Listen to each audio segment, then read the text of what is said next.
I went to my microphone, the OBS had once again, as it likes to do every so often, detached my microphone from the mic source. And when I went to click on the box, my computer crashed. It's not like it like blue screened or shut down or anything. It just stopped, just mid operation. Everything just froze. Which is a little worrying, but hopefully now we are actually live. Don't worry, we're not gonna do the whole 3.5 minute countdown here. I'm just leaving it up whilst I just get the final little bits done, because now obviously I've got a couple of bits of resetting to do, but we'll head over to head over to a different screen.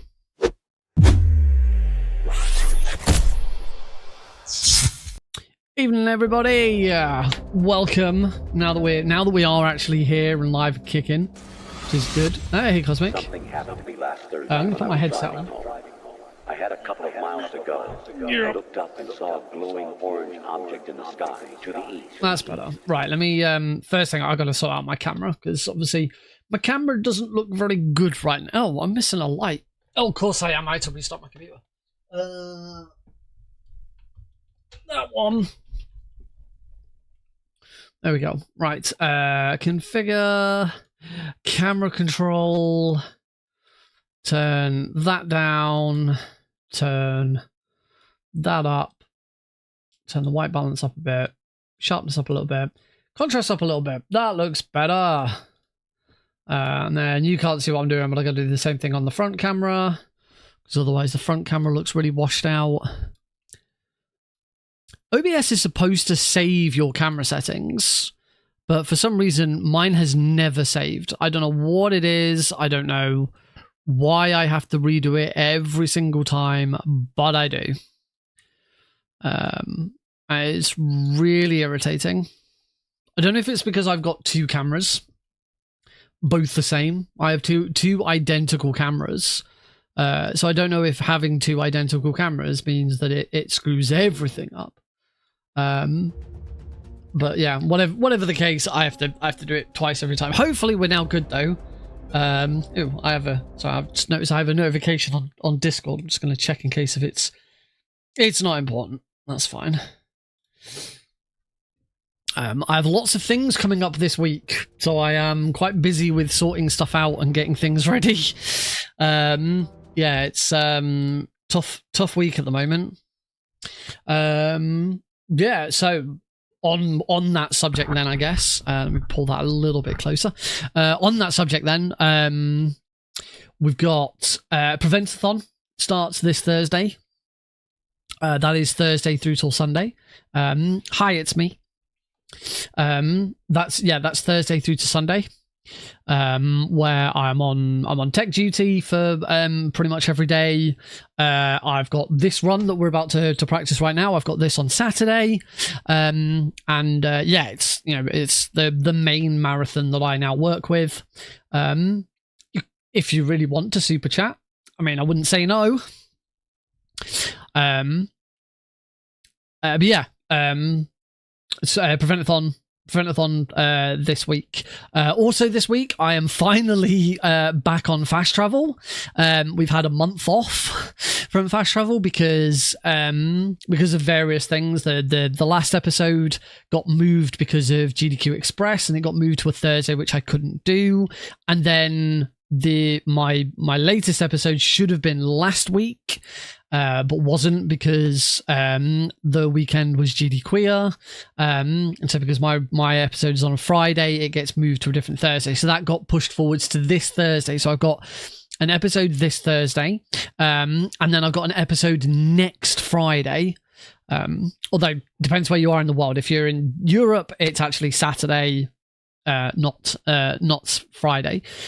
This Thursday / Friday, depending on where you are, fast travel is off to France. I've got 4 French speedrunners lined up. We've got 7 Eraser 7 versus Antoine XVI in a race of Prince of Persia: The Lost Crown. Very excited to that. I actually haven't watched any Prince of Persia: Lost Crown. I actually know very little about the game, so I'm really looking forward to seeing that race. So we kick off with that. We have then got Claire Debian. I want to say I've probably butchered that name. I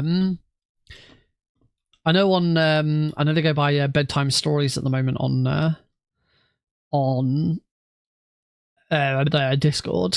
Let me find the name, so I don't want to, as I say, I don't want to get the name wrong. Where are we looking? Or Claire Delaylin. There we go. I was close. Or Claire Delaylin is going to be showing off Light Matter Anniversary. The category specifically is all prototypes. So this is a showcase of all of the prototype levels that were made that eventually then became Light Matter, which is a really cool idea. I've seen Light Matter. I've hosted for a Light Matter speedrun before, but I've not seen Light Matter Anniversary. I've not seen these prototype levels. So that's going to be really, really interesting. I'm looking forward to that. And then we close out Fast Travel on Thursday/Friday with Clair Obscura Expedition 33, a game that I really wanted to play. I had it installed on my computer for ages, and I really wanted to play it. And then I discovered that my Xbox Game Pass was running out, so I didn't renew it, and I've now got no way of playing it unless I buy it, and I can't afford to buy any video games at the moment because I've just had a very, very expensive weekend, which I'll talk a little bit more about later. So yeah, looking forward to seeing Clair Obscura. It's any percent unrestricted, and it's a little over an hour, which for quite a sprawling RPG like this, I'm really interested in. Was definitely a game that I was considering learning to speedrun if I'd actually played it in the first place. But clearly that didn't happen either. Instead, we are going to be doing some more UnMetal All Achievements practice, hopefully getting a bit closer to world record, which would be really nice. So last week we got a new any percent world record, which is fantastic. So hopefully we can do a little bit better with all achievements. Yeah, that's Fast Travel. I have actually, because I've got Fast Travel 2 weeks in a row, the next episode of Fast Travel, so the one that's happening next Friday/Saturday, is actually all ready to go. I have to have all of my episodes ready and a full run of the show prepared the Thursday the week before. So I had to have next week's show ready by this Thursday. Thankfully, I got it sorted over the weekend, and it was. And I published it yesterday, so yeah, that's all good. I'm not going to tell you where or exactly what games we've got for that one, because you'll find that out at the end of this week's episode. All I'll tell you is you've got 3 games, all quite different, but all linked, all done by runners from the same country, and every game has a link to that country. I'll tell you how they're. The first game is set in that country. The second game, I'm reliably informed, one of the developers is from that country, and the third game was developed. And even though it's a fictional setting, it's kind of set in that country as well. It's kind of like it's an inspired setting. So yeah, those are the 3 games. Those are 3 games, 3 runners, and that is for next week. A fellow Bloxer has a question to ask. Go for it. In the meantime, we're gonna swap on over up. Oh, I'll say I was hoping my computer hadn't crashed again, because I started to move LiveSplat out of the way and everything just stopped for a second. My computer seems to be doing this a little more often. I might need to find out the culprit of this. All right, let's swap on over to the game scene. And just for the vertical, what's your opinion on the NVIDIA Tesla K80 GPU accelerator? My opinion is that's the first time I've heard of it, so I don't know. I don't have an opinion on it because that's the first I'm ever hearing of it. I am indeed one follower of 1,250 followers. I wish I knew more about it. I wish I was more into Nvidia, but unfortunately I have an AMD. Well, not by choice, but I have an AMD, so I have to be a bit more interested in AMD.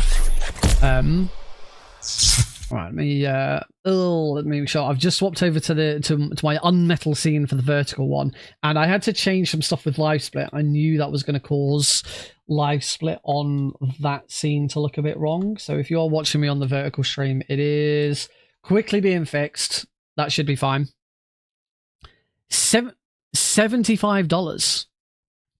Oh, I'm assuming this is 24 gigabytes of VRAM, and it's $75. So this is supposed to be like a super duper budget graphics card?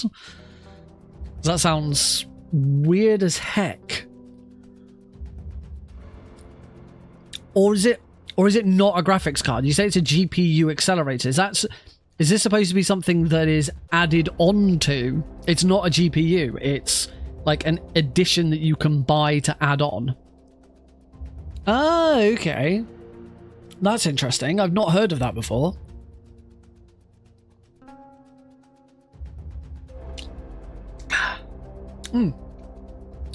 That is supposed to be sparkling water.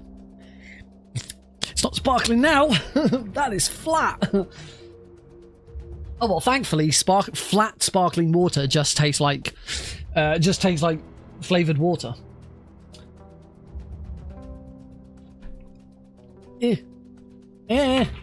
I've got stuff on my controller wire.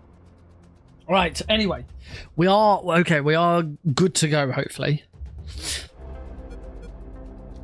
That does sound interesting. I'm assuming it's only compatible with other NVIDIA graphics cards. Right. UnMetal. So one thing has changed since last week. You can see it right now, unless you're watching the vertical stream, because it's cut off on the vertical stream. It compare with almost anything. Okay. So yeah, one thing has changed. Very vague, very small thing. It is the button, the number in the bottom right hand corner now reads version 1.0.12. Because I've made the decision, specifically for all achievements actually, to downpatch to patch 12. No longer running the latest version of the game, which is patch 13. I am downpatching to patch 12. There are a couple of reasons for this. There's one big reason that everyone playing this game, whether you're speedrunning or not, might want to downpatch to patch 12, and that is because unperfect is currently impossible in chapter 3 on patch 13. For some reason, in patch 12, something got changed to so that's because I was doing some testing of the follower goal. And for some reason the follower goal, the maths and the way that it it controls how big the middle line is just isn't working. So yeah, I was testing it, and yeah, percentage user percent is there, because that's if Twitch can't find, if a streamer bot can't find the information from Twitch, it just does that. Hopefully that'll get fixed when someone follows. Anyway, back to UnMetal. So yeah, unperfect is currently impossible on chapter 3. So if you're playing casually and you want to get unperfect, that might be something that you should do. But also one thing I discovered, I went back and double checked. There's a guard in chapter 5 called Drunken Mike. The moment we go into his room, he immediately collapses. And he's the guard who, when we search him, we get his denied holiday permission slip. Then we go and get his permission slip stamped, and then put it back on him. And when we do that, we get a box, and that box has potty number 4 in it, which we need for all achievements because we need all 5 potties. In chapter, I don't believe there were any, there were no patch notes for chapter 13. So for the UnMetal speedrun wiki entry for the patches, I just wrote in what I knew. I said there's no official patch notes for this. However, this is what is known about this patch. The main thing with that patch was that Arabic got added as a language. As you'll notice, because I've down patched to version 1.0.12, there is no Arabic now. But the other two things that that seemingly got changed is that fix that was made for Unperfect Chapter 3 got something broke with it, and so Unperfect is not obtainable in Chapter 3. But also, up until that point, you used to get XP from Drunken Mike. The moment you went into Drunken Mike's room and he fell over, you would get XP from him. Now, I do believe that was an oversight, because you get XP for knocking out a guard without that guard seeing you. So I'm guessing the fact that guard immediately got knocked out the moment you went in the room, there was something in the code that said, oh, this guard has been knocked out, but he didn't spot you, so get XP. And that was probably an oversight and shouldn't have happened. And it was finally corrected in version 13. So in version 13, you go into that room and you no longer get XP from that guard. However, the route that I have for all achievements kind of means you want that XP from that guard. So yeah, to kind of make the current all achievements route work the way it did, because I had, but with that guard in place, I have the XP from guards perfectly routed. I know exactly which guards I'm going for. I know exactly which guards I'm skipping, and I will get, with that guard included, I get exactly enough to hit level 8 on the final guard before fighting Nuke Sub, which is very important because level 8 gives you the upgrade that makes your grenades and rockets deal 25% more damage, which is very, very useful for Nuke Sub. So yeah, I've made the decision to down patch the version 12. There's nothing in the rules that says you have to run on the latest patch. There are loads of runs across the series on various patches. So yeah, we are going to go for down patching for the time being and see how we get on with that. Hopefully there is going to, I mean, I reached out to Fran and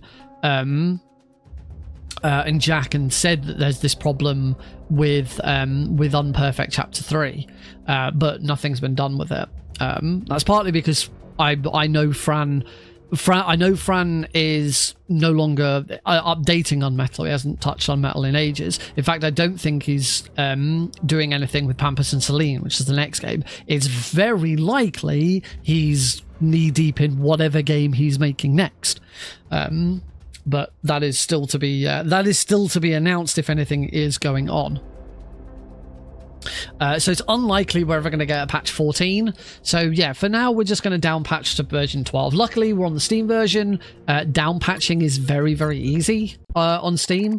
I have written some instructions on the UnMetal Speedrun Wiki on how to do it, because I've discovered I watched a YouTube video on how to do it, which just sort of explains how to do it for anything. So I went ahead and wrote the instructions specifically on how to do it for UnMetal. So it's fairly simple, fairly straightforward. You basically need to fire. You need to know the. Okay, I moved up a little too quick there, but that's fine. It's always good. It's always good to just practice Chapter 4 there. We've got to load Chapter 4 anyway to get the minefield. So it's always good to do a quick practice of it as well.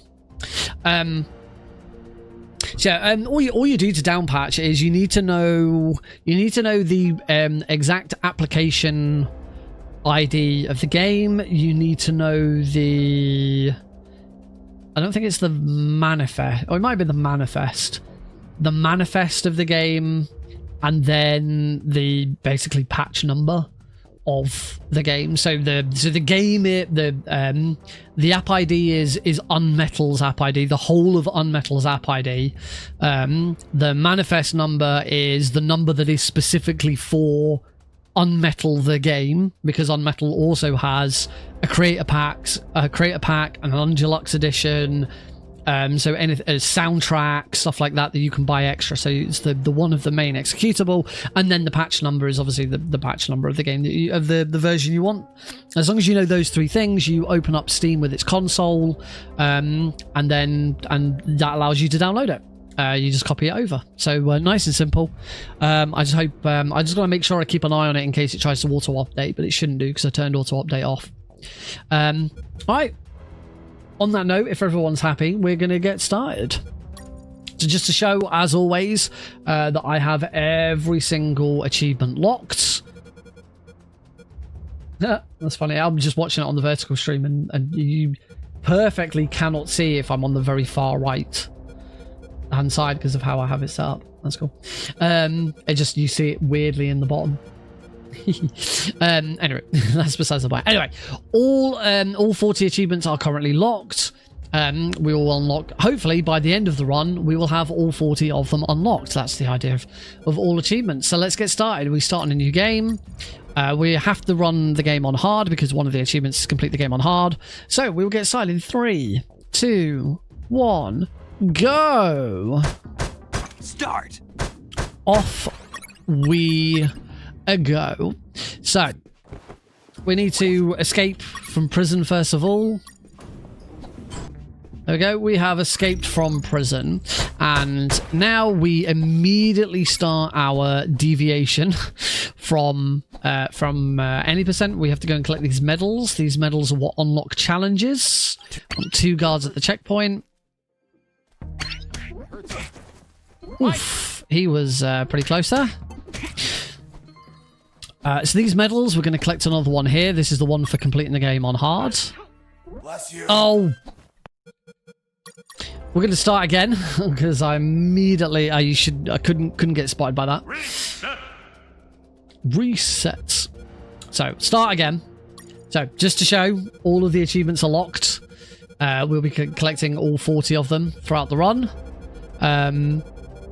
A lot of them are just completion things, like beat this chapter, beat that chapter, get to this level, and all of that. So there's quite a few that we can just ignore, but there's a lot that we can't just ignore. We have to do.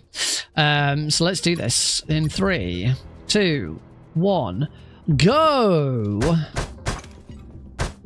So, first things first, we need to escape from prison.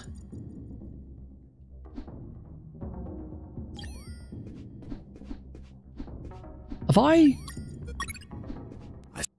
Oh no! I'm gonna reset again because that was awful. That was just awful. What am I doing? Right, come on. Blah, blah, blah, blah, blah. Go on, have a drink. Have a drink. Blah, blah, blah, blah. Right, here we go. All achievements. Every single achievement is locked. All 40 achievements are locked, ready to be unlocked throughout the game. In 3, 2, 1, go!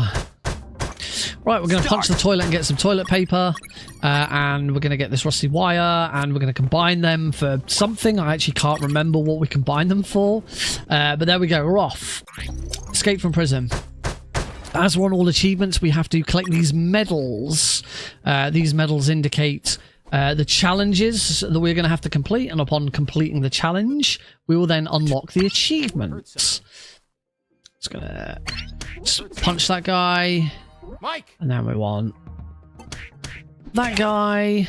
There we go. So that's experience from both of them. Grab another challenge. That is, you're a tough guy, which is complete the game on hard. That challenge is why we have to run the game on hard difficulty. Grab this handkerchief. We're going to use that in chapter 3. I need to Wait for this guy to start peeing, and we'll go knock him out. So as you can see, every time I knock out a guard without that guard seeing me first, we get experience.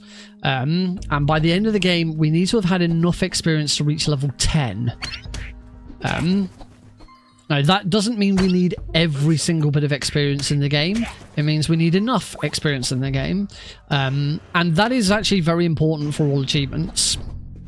Because we don't need all of the experience in the game, just enough to reach level 10, it means that we can be quite selective over what experience we do and don't get. And that allows us to still skip some things that we'd normally skip in any percent.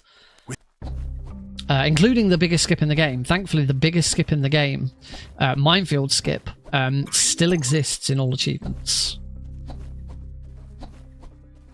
Should I have... Yes, I should have loaded... I need to start remembering to load that save. Just going to punch that over there. There we go. I get a coin. Grab that. I heard something. Oh, not... Oh. I heard something. What are you doing? He should be immediately running down.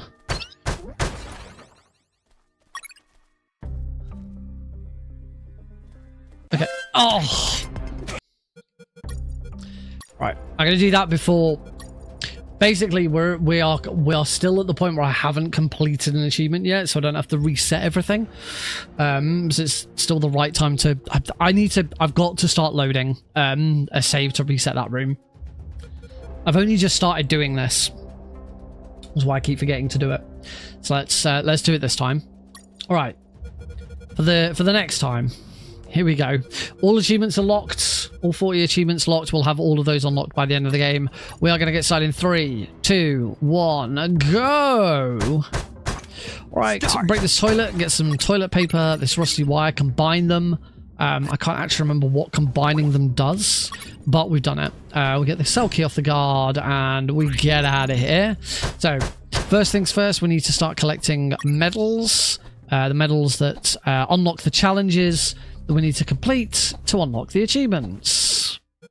There were 2 guards at the checkpoint. We're immediately going to punch. That guard to go there. That guard was nice and fast, which is good. Roll down to here. We need to grab this medal. This is you're a tough guy. Complete the game on hard. That's why we're playing the game on hard. Knock that guy out. Grab his handkerchief. I need to pee. Wait for him. More XP. Talk to Harris. Find the sewer.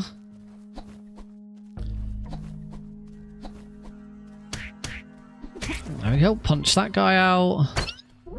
That guy to start coming down. Knock that guy out. Some more XP. And we are going to be getting a lot of XP in this game. You get XP every time you beat a boss, or every time you knock out a guard without them seeing you first. That's why I'm having to be stealthy.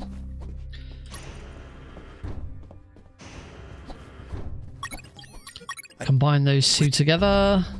Create an encrypted radio. So we can give the encrypted radio to Harris. Right. What we're going to do now is we're going to load that save. That's going to reset the guards in this next room so that that guard is always up there. Can knock that guard out.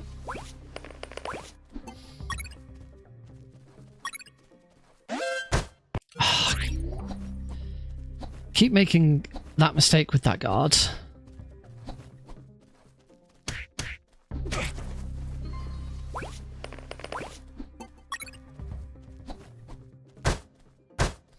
Should just do this.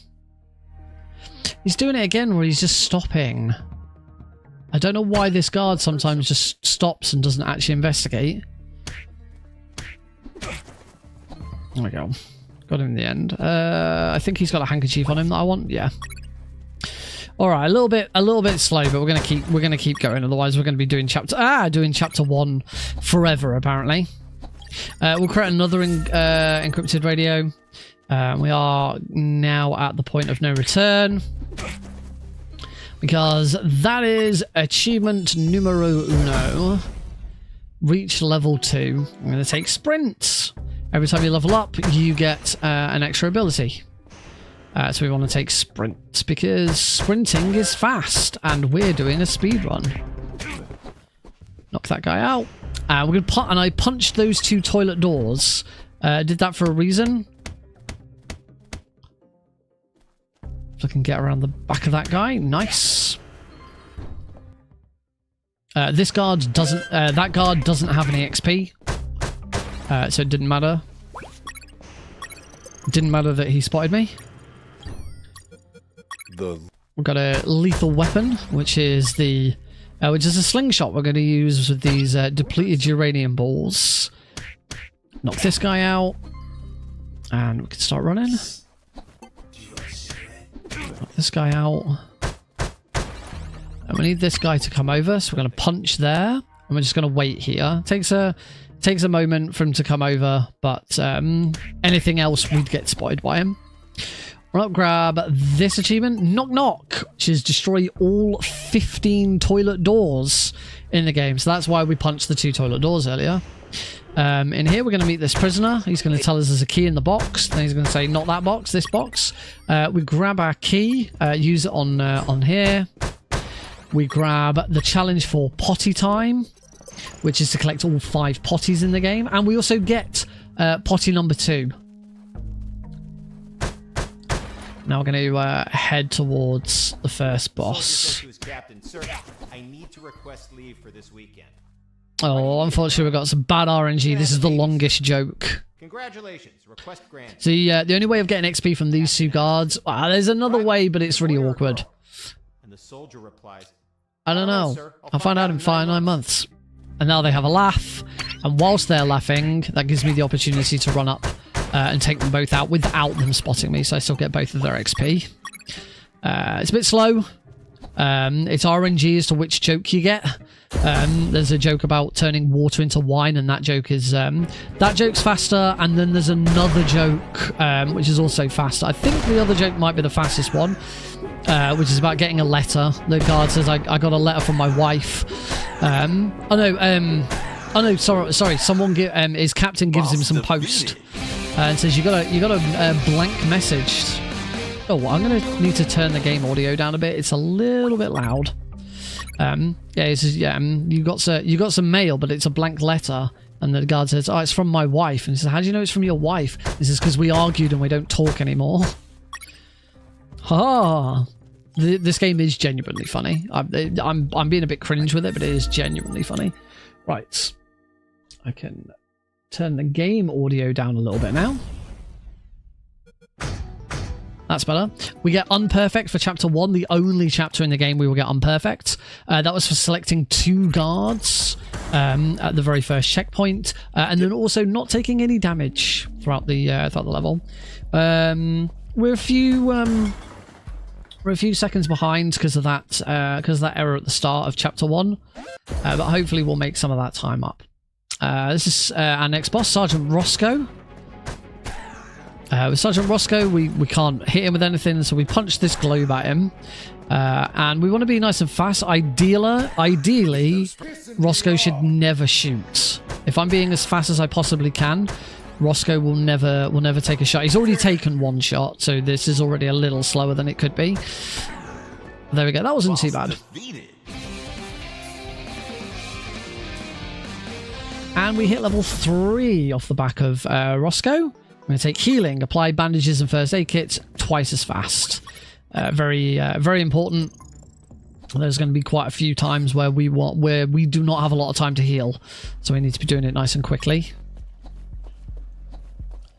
The other unlockable there is where you heal, you recover HP twice as quick. Oh, that's a time loss. That's awkward. Oh well, only a minor one. There's the other one, rapid recovery, is where you once you've healed yourself, when you heal yourself, you don't get any health back. Instead, you start regenerating health.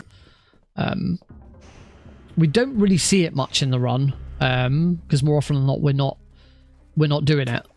Which is why the other there we go. I'm gonna reset. Do another load there. Oh, God, can be a bit annoying. I should just punch and immediately bring him up rather than. There we go. Let's do that. Grab that on the way back. The reason we load that save anyway in the first place is it puts these 2 guards right here. So we can get that one and immediately run over here and get that one. There we go. We're not gonna do that. I am, however, immediately gonna punch there. Oh, beautiful. That distracted this guard, brought him over. That's really nice. That's some nice RNG for that room. Thanks, game. Now that we're in here, we are going to get every single box because we want all of the fuel canisters in these, and the uranium balls are all right to have as well. I'll get this raw meat. And then it should be the first guard I knocked out should have a handkerchief on him. We want that. We can ignore both of these. Grab this handkerchief. That's 4 handkerchiefs. That's all the handkerchiefs I need. And now we're going to equip that meat that I found. Throw it for the dog. So the dog attacks the meat instead of us. That is skippable. But we don't do it in... Oh, I didn't talk to, there we go. Now that I've talked to the prisoner, we get a radio off that guard. A guard won't drop a radio if we haven't spoken to, the name of that one? The name of that prisoner has suddenly eluded me. Right, we need to create a new unencrypted radio for him. We also need to put those together, and we need to equip the meat again. Robert, that's the name of the prisoner, Robert. Robert is a journalist who's been captured because he was taking photos, which the regime here don't like. Grab.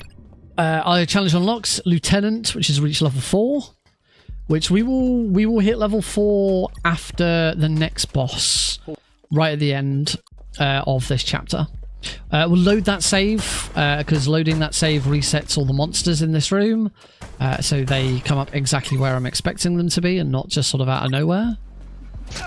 We'll get bit, but that's a small bug there where even though I'm rolling, I still get bitten. You should be invulnerable whilst rolling, but for some reason those piranha shark things can bite you. Take out these 2 toilets.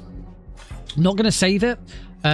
Saving there would immediately put my health... would it immediately stop me bleeding? I wouldn't get any health back. My health would just stop wherever it's at. So it's not very helpful. We have another achievement to do whilst we're here called Shredded Tuna. Oh, which I'm making a royal mess of.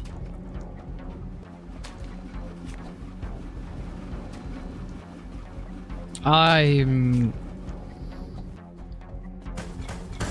I'm just going to move on.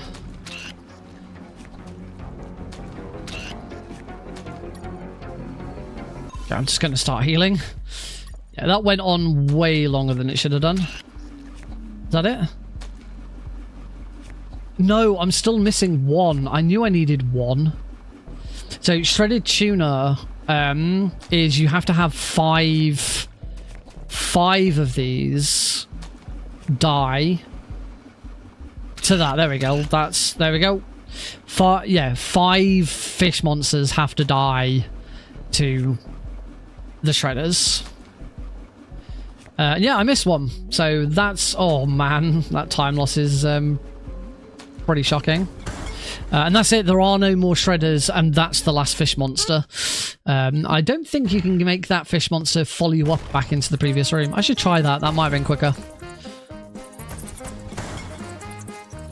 So yeah, we lost quite a lot of time there, actually. Oh, sugar.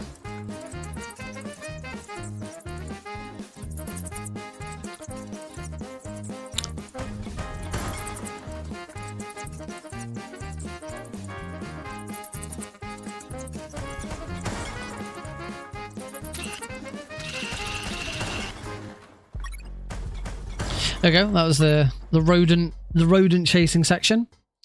Run up here, grab some more items. There's a toilet there, but there's no toilet doors in there to break. Gonna get our fourth and final, our fourth and penultimate gasoline can. There's one more gasoline can in chapter 8. Grab the flamethrower.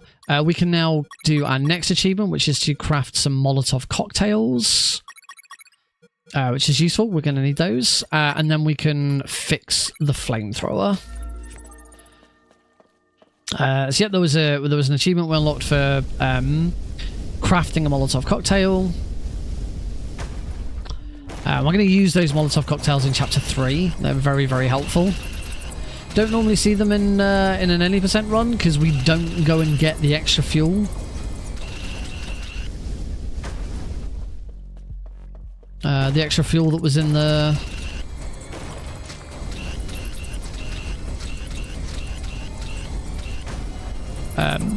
extra fuel that was all the way over on the left. We took out all those guards and then got the meat. You wouldn't normally go to that room in an any percent run. Throw one of those backwards.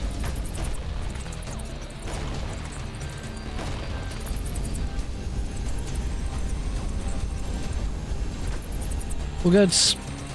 And we end the rodent section by running into here and grabbing the next secrets. That's 3 secrets already. We do have 15 secrets to collect throughout the run.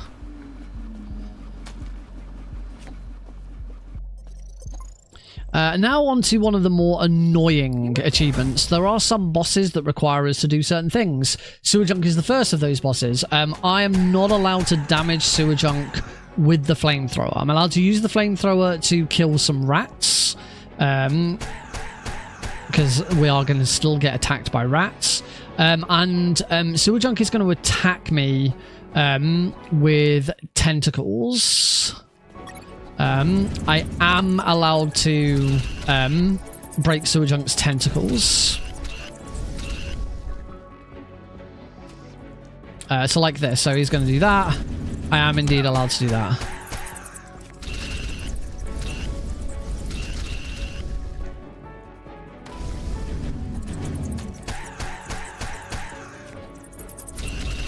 Should probably try and find an opportunity to...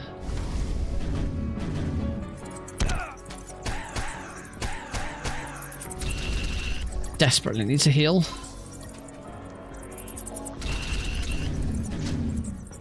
Oh.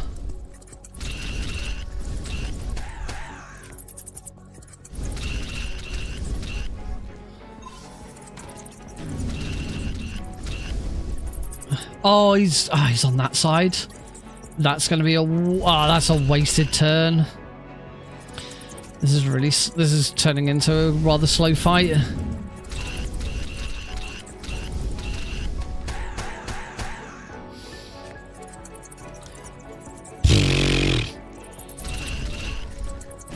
This.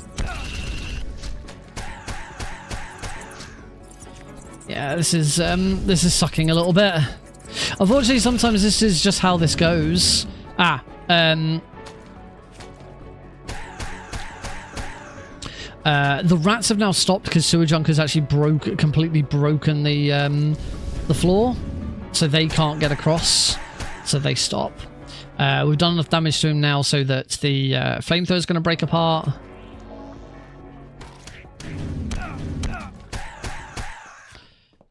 And we're done. And we hit level 4 as well, so that's Lieutenant unlocked as well. Take Rolling Thunder because it's faster.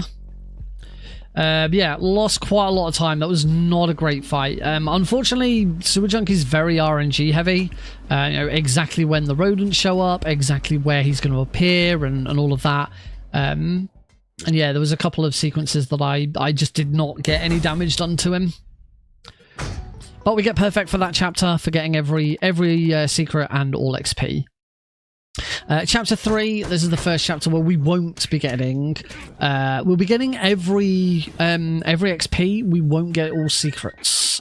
We're going to skip the very last secret because it's one of the longest backtracks for a secret in the run. Grab this empty potty. Gonna get another call. Oh no, we don't. Never mind. Oh, he's all the way over there. Come on, go. Nice. That's nice. Where's he going? Mike. Lovely. That was nice and fast. That's probably a gold split. Yes, it was. Nice. Grab key cards. Grab challenge unlocked as you wish. So this is one of two challenges that we're really going to have to focus on throughout the run. Oh, I don't know why I punched those boxes. I didn't need to. So we're now going to get a gun. Jesse is going to explain that he is not a killer. So he will not kill anyone. So anyone that we shoot, we have to heal. And that is what Heal As You Wishes. We have to heal 20 guards throughout the run. So it's important, particularly in this chapter, to keep an eye out. I need to get... Are you okay? Wake up, Mike. Nice. So that's already 3. That's 3 guards knocked out already. That's 3 guards healed already. We're going to do, I believe, like nearly half of it just in this chapter alone. I just got some bullet slots. Sorry, I got a bullet slot. Bullet slots, very, very important. We need 10 of them throughout the run. One of the achievements we picked up, the first achievement I grabbed after picking up the gun, was for having 90 bullets on me at any one time. You can't carry 90 bullets by default. So we have to increase our carrying capacity. To do so, there is one... Come down, you bugger. Ow. You'll notice I got there was another medal I got, which was Rage Against the Machine, which is to destroy five drones by punching them. There we go, and that's Rage Against the Machine unlocked. Don't need to worry about me bleeding out here. I will heal in just a second because we're going to hit a save. I'm now going to equip my Molotovs because we're coming up to our next boss. This is Megatron. I'm just going to throw 2 Molotovs at him. And he's down. Let's get some bullets on the way past.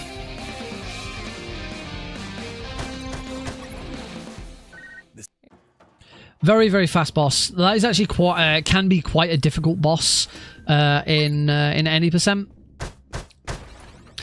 Thankfully, in every other category, perfect and unperfect would be the same.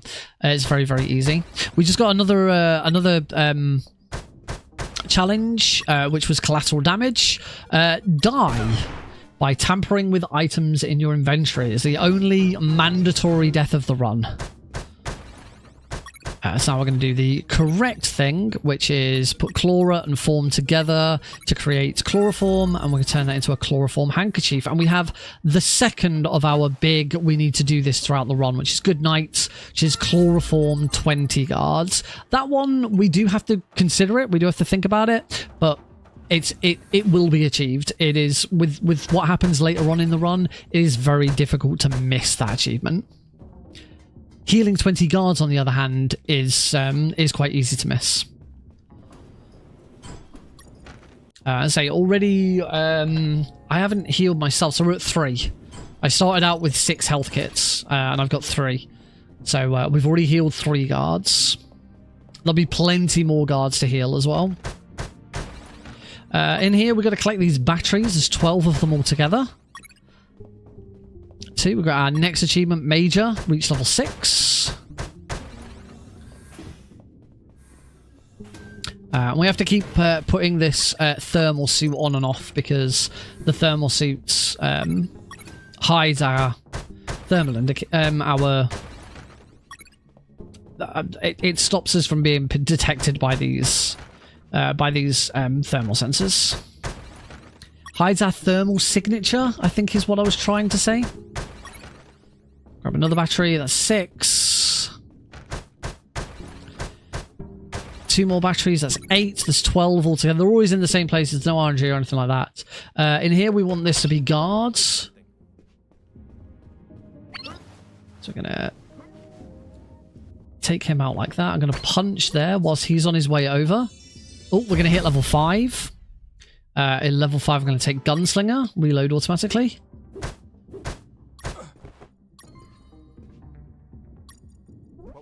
There we go. That's another guard to heal. There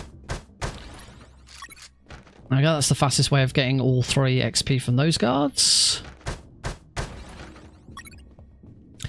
Some more depleted uranium balls, which is useful. We're going to need depleted uranium balls later in chapter 9, and that's all 12 batteries. Good. Sometimes I forget a battery, so it's always good when I get all of them. We give the batteries to Maintenance Mike. He drops that for us. We've got our next achievement there in 60 seconds. This is for reaching the ground floor. It says reach sick bay. Our current mission is to reach sick bay in less than 2 minutes. There in 60 seconds is reach the ground floor in less than 1 minute.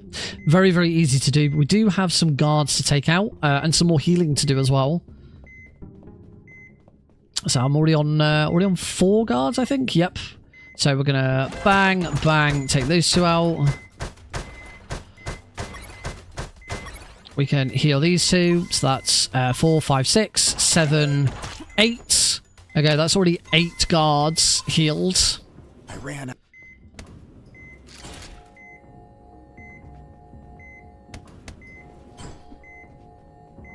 And that is there in 60 seconds complete. So we've already got 8 guards healed. We only have to heal 12 more. We're going to heal 2 more in here. In this chapter. Maybe even 3. In fact, heck, I'm going to heal 3.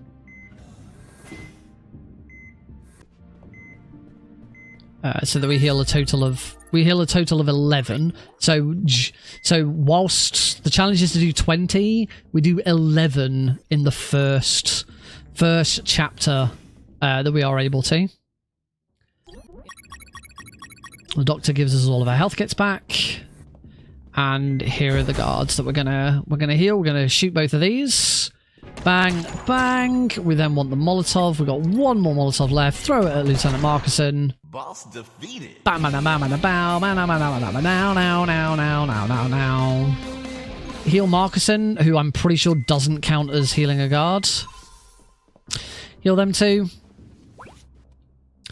So we still got 1 more guard that we can heal before we're done. It's gun. We've still got this guard right here, so we will punch, shoot, and heal.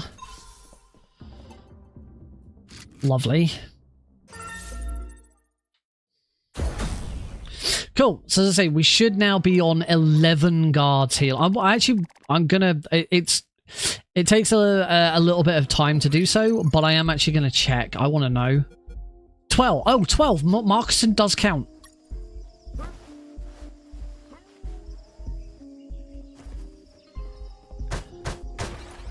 Marcuson does count as a guard. Or did I heal?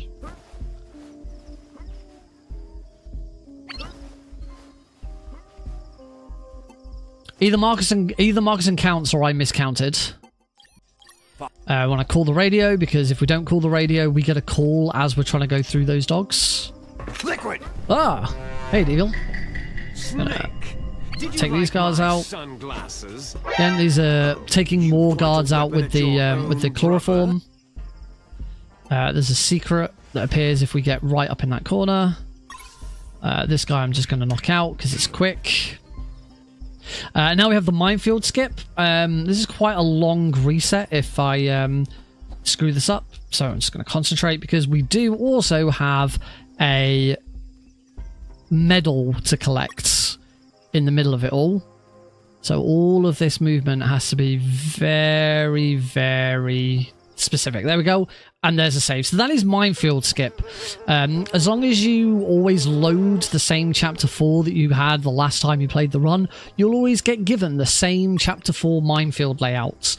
So it is RNG unless you manipulate it and save your old one. By doing that, we have skipped some XP and we've skipped some secrets, but they are rooted in for all achievements so that they can be. It is the biggest skip in the game. There's a whole underground base. There's a boss. There's no enemies down there. Well, there are some enemies down there. There's some turrets that we have to destroy, but you can't get any XP from them. They're just robots. So all that's down there is 3 XP, a few I think there's 2 secrets, and we'll find out how many secrets there are in a minute. And there is at least 1 bullet pouch. We only need 10 bullet pouches in the run, and there are 14 in the game, so we are allowed to skip 4 of them. We've already skipped some of them in Chapter 3 as well. So yeah, all of the XP that I'm getting, all of the secrets that I'm getting, everything is kind of rooted so that we can avoid the secrets in Chapter 3 and Chapter 4 because they are really, really long. Ow! I was hoping not to get hit by anything there. Oh, well, I've got 2 health kits, so I'm fine. Stamina. Sir, I saw someone behind the fence. And that's Chapter 4. So we're going to get in the back of this truck and escape, except the truck takes us back into a base. Cool, so we missed 1 secret. There's 1 secret down there, 3 XP, that's from the boss. Cool. On to Chapter 5. This is a very slow chapter, particularly in all achievements. We're going to start by choking this guy out. And the amount of guards you've seen me choke now should sort of indicate to you... Oh, that guard's... RNG on that guard's been really nasty. You can, if that guard is moving in the right direction, you can go and grab that guard before this patrol turns up. Unfortunately, he decided to be really slow, so I had to do it this way instead. In Chapter 5, you are not allowed to leave any guards just lying around. Because of that patrol, any guards that you just leave lying around will spot the guards that you've left. The patrol will. I want that, and I want that. We need another bullet slot. The patrol's coming, so I'm gonna have to wait a second. There are quite a few opportunities to get health kits in this chapter as well, which is good. We kind of want... There we go. We want that guard over there to sort of notice me and come over. As soon as he's turned back that way, we can then go and grab him. So we have to take every guard inside. That guard who was over the first guard I took out in the level, we don't have to take him out. Thankfully. I don't know why. I don't know why we don't have to take him, put him away. Well, I suppose the patrol never goes near there, but even though it's the same screen as this one, I don't know, it's weird. So that's another bullet pouch. But yeah, we do have to put these guards in rooms. We can't just leave them outside. The game won't let us.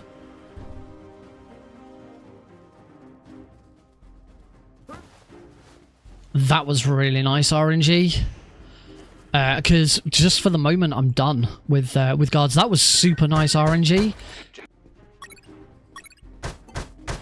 This has the potential to be a really fast chapter now. Gotta wait for the patrol here. What I need to do now is I need to get a fake alert. So I'm gonna do...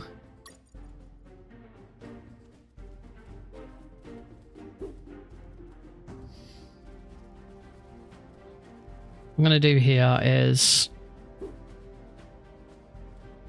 I'm going to hit this guard like that, move off the screen, and now move back on.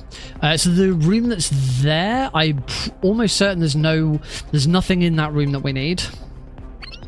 So what's happened right now is I've got an alert. I got an alert, but the guard didn't call it in on his radio because I moved off screen. Because we're on version 12, we get XP from Drunken Mike. Yeah. And now we're going to load that save because that resets all the guards outside. Still 134 behind, apparently, after meeting Drunken Mike. And now we're back on getting XP. So it's just a short reprieve.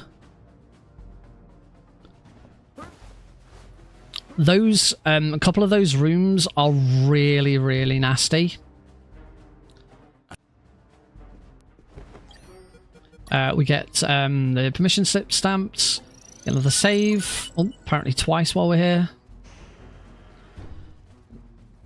Take this guy out.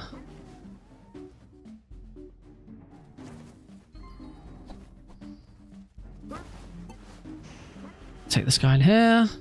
I've left that guy outside. The patrol won't see him. I just can't move on until I've moved him. Now, if this is all worked out correctly as it should do, I'm going to just quickly heal here because I am going to need some health back later. The patrol should have only... the patrol's just moving past now, but actually been quicker than I normally would be, which is really handy because what it means now is I can grab this guy, and rather than put him in that room there, we can just keep walking.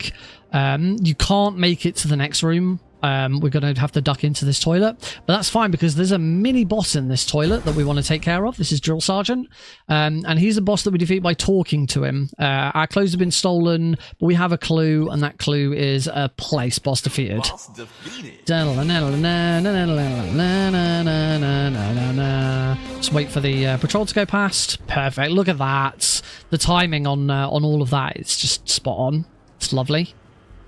Pop in here, we need the permission slip. We're going to give this guard, give Drunken Mike his permission slip, and get the heck out of here. We've got grenades, still got some health kits.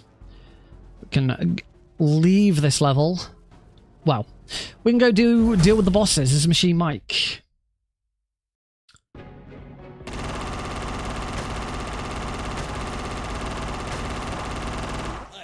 As you want. Throw 3.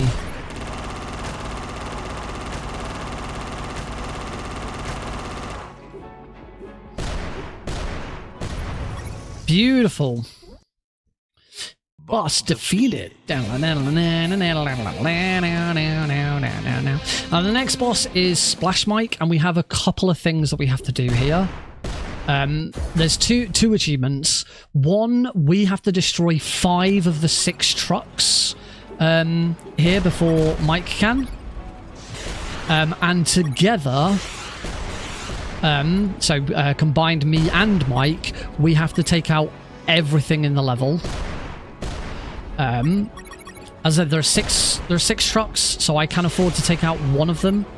I can afford to let him take out one of them himself. Destroy that one.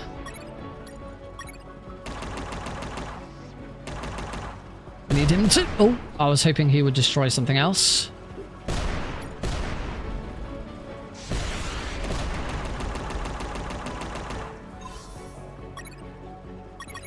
Just going to sit here and wait for him to... I destroyed that one. Let him destroy this one. Needs to now start actually doing some damage to him. I believe this is the last box, so we'll let him destroy this box now.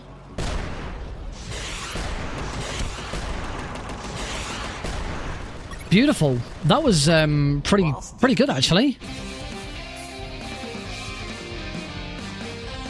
Pretty sure we destroyed everything. I'm a little worried. That was very, very fast. Apparently not as fast as I have done, so that makes me feel like I'm probably okay. Unfortunately, it's very difficult to see the achievements unlock. I am going to just double check. Yep, they both flashed. Full health as well. That was really good.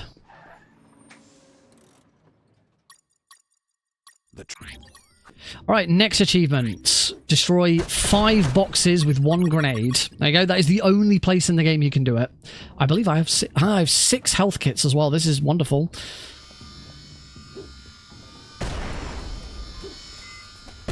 Whoops, I have made an oopsie. I won't reset. I won't. Oh, okay, I'm gonna take a death anyway. Try that again. All right, I shouldn't have gone for... I shouldn't have started hitting those guys. We've got some secrets and stuff to get first. It's going to pop down here. Unfortunately, we can't throw a... For some reason, you're not allowed to throw grenades in here. We get 3 more bullet slots and a secret, which is a grenade slot. So we can now carry 1 extra grenade, which is going to be really helpful later. So we're going to throw a grenade at that one. We're going to go throw a grenade at that one. We're going to hop up, throw a grenade at that one. Make sure I don't get killed by it this time. Gonna heal this guy. Throw that at that. Heal this guy. Now, unfortunately, I'm pretty sure this doesn't count as healing guards. I need to double check that, but I'm pretty sure it doesn't. Then we'll throw one at that guy. Throw one at that guy. Can't actually get that health kit, so we'll go back and grab it in a second. Heal this guy. Heal this guy. I'm going to double check, actually. We're behind anyway. 12. Yeah, I'm still on 12. Yeah. I'm still on 12. They didn't count. Which is annoying, because that's a lot of health kits used up, and it didn't count towards that achievement. So we're still on 12. We're still on the same number. I haven't actually done any more healing since chapter 3. But that's okay. There's plenty of opportunity to do more.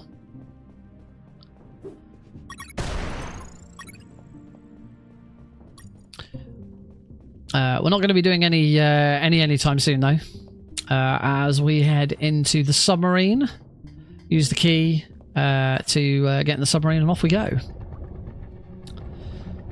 Submarine section is nice and gentle. I really like the submarine section. We are gonna just dodge all of these. We're gonna go out this little exit here. There's gonna be some missiles I can get.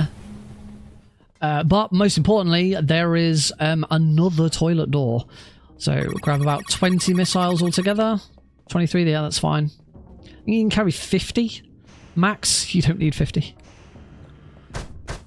We'll save it whilst we're here. Just a nice safety save, just on the off chance. As we're there, not in any percent, you wouldn't go anywhere near that toilet. So I shouldn't be in any danger of dying. But you know, just on the off chance, if you hit one of these mines, that's an instant death. So you know, it's a nice little safety save, just in case. Otherwise, it's all the way back to the start.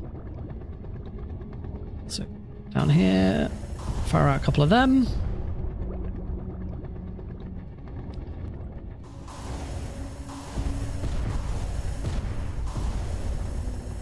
If you get hit by a rocket, that's an instant death. The only thing your health actually really does for you is bumping the sides and also getting chomped by a huge eel, which is the next boss.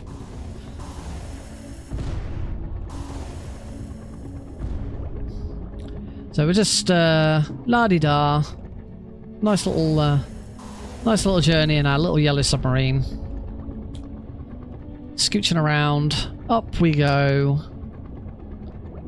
I need to destroy 2 mines in this room. Looks like a really scary room, but it isn't. And we've got our next achievement here as well, which is Unagi Blast. We have to defeat Huge Eel using only 6 missiles, which is exactly how much health he has. So basically, do the fight perfectly, don't miss. If I miss, I just have to reload a save. That's 3. We do this just a little dance with Huge Eel. He sort of moves towards us, fire a missile, and then get out of his way. There we go. And that's Huge Eel defeated. Wonderful. Boss defeated.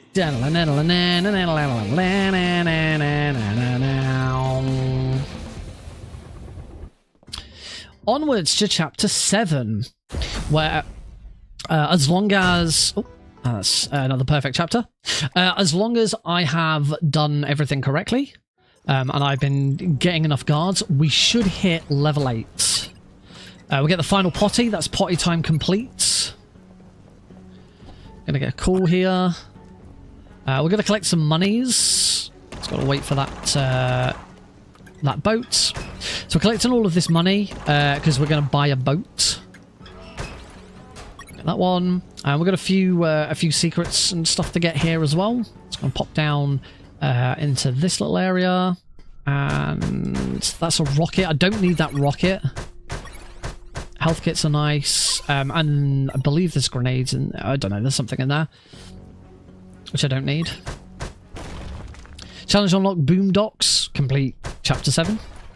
Now we want to pop down into this one as well. Very important that we pop into both. We need all of the secrets. We only have to collect 15 secrets throughout the game. If I recall correctly, I collect 16 secrets. Not 15. Cool. And then final thing I'm going to do here is there's no toilet doors in here, but we are going to save it. Just because the last save before everything I've just done was the start of the chapter. So it's a very, if anything goes wrong here, and we still need perfect XP here. Ow! We still need perfect XP here. So this is not ideal. These two are right next to each other, so I'm going to have to do this. I might have to heal here, because otherwise I'm going to be here for a while.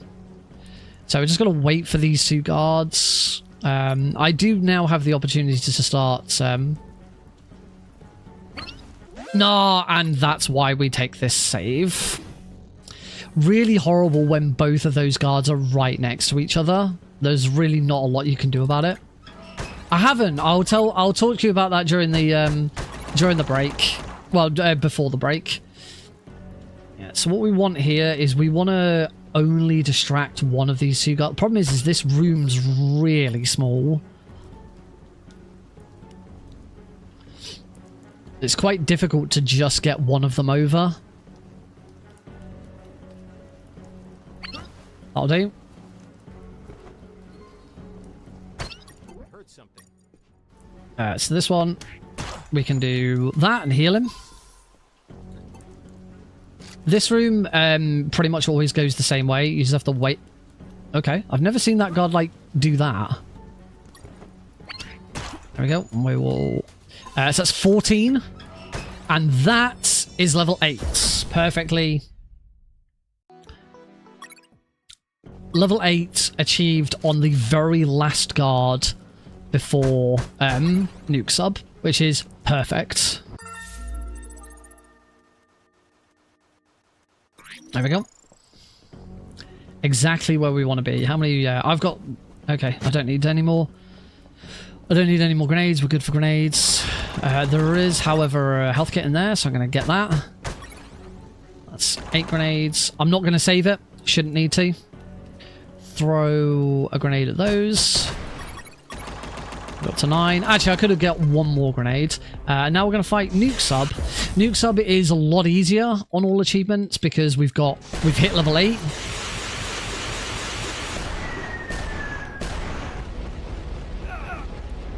Would be if I'd not screwed up.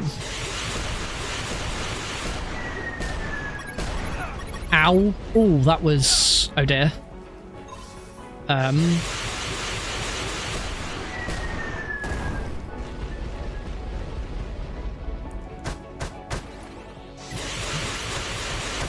Okay, this is going to be a little bit slow because I'm trying to not to take any damage so I can heal.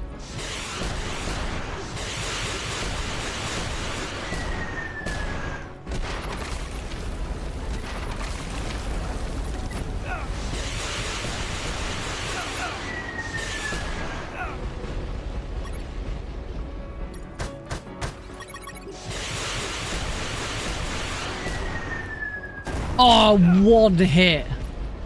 Freaking one hit off. That was annoying. Yeah, that was a little bit slower than it should have been.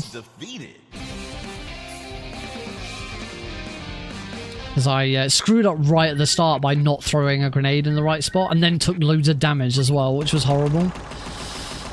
Challenge Unlocked General reach level 10, which is the final level up. We've got 2 more guards here, so hopefully we can chloroform one. And then punch, shoot, heal the other. Heal myself whilst I'm at it, so I'm at full health. This has got gas in it. We've got one more boss to do here in Chapter 8. This is this boss is relatively easy. Black Thunder. We got an unlock earlier, which was whoops. Luckily, we can immediately load it. We got an unlock earlier, which was to increase all gun damage by I think it's 15%. That includes the gun on this this gunboat as well. So yeah. Oh, River's not being nice to me though. Oh, come on, Nick. Keep an eye on where you're going.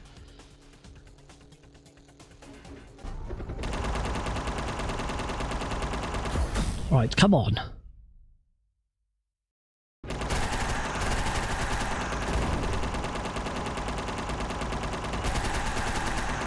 Oh. Oh, wow. This river's really nasty. There we go. Ugh. Not the best Black Thunder I've had in a while.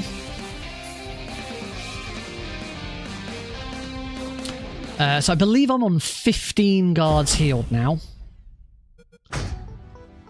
Healing guards is the one you really have to keep an eye on throughout the whole run. I was on 12. I'm pretty sure I got 3. Because I got one of the 2 in the first room, one of the 2 in the second room, and one of the 2 in the third room. So yeah, 15. So that means I only need to heal 5 more guards. There is an opportunity where we can, as long as I've got the health kit, really easily heal 3 guards in one place. Oh, load that save. Because that resets all the cameras in the next set of rooms. So yeah, as long as I keep the health kits, realistically, I need to heal 2 more guards because there is a moment where you get 3 guards healed for free. As I say, as long as you've got 3 health kits.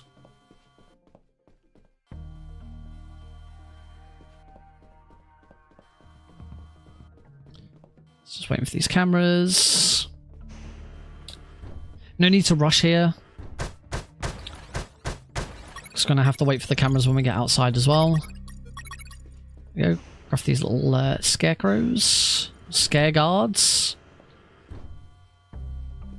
There we go.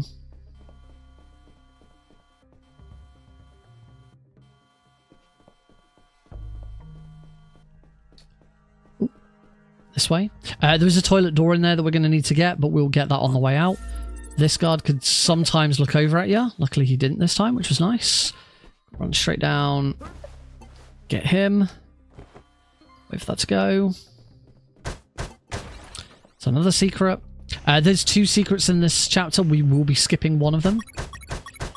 6, 7, 8, 9, 10, 11, 12. We want to get 12 of them. Now throw one of those at that. Onto here. We're going to wait for this camera here.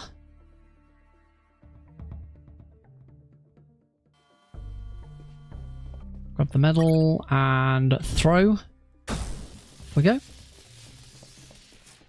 And then we want to save it here. We want to punch this toilet door, save it, and then instantly load that save. That's going to reset the positions of the cameras in the final room, which will give us a favourable final room as well. So there is a secret behind that tree. We are ignoring that secret. We don't need it. Allows us to get through the rest of this level really, really quickly. So lots of electromagnetic grenades at the cameras. And then, as long as I'm fast, I can... Oh, the camera spotted me. I wasn't quite quick enough. Unfortunately, on reloading this whole section now takes a little bit longer. It's just a little bit slow there. That was unfortunate. So, luckily not by too much.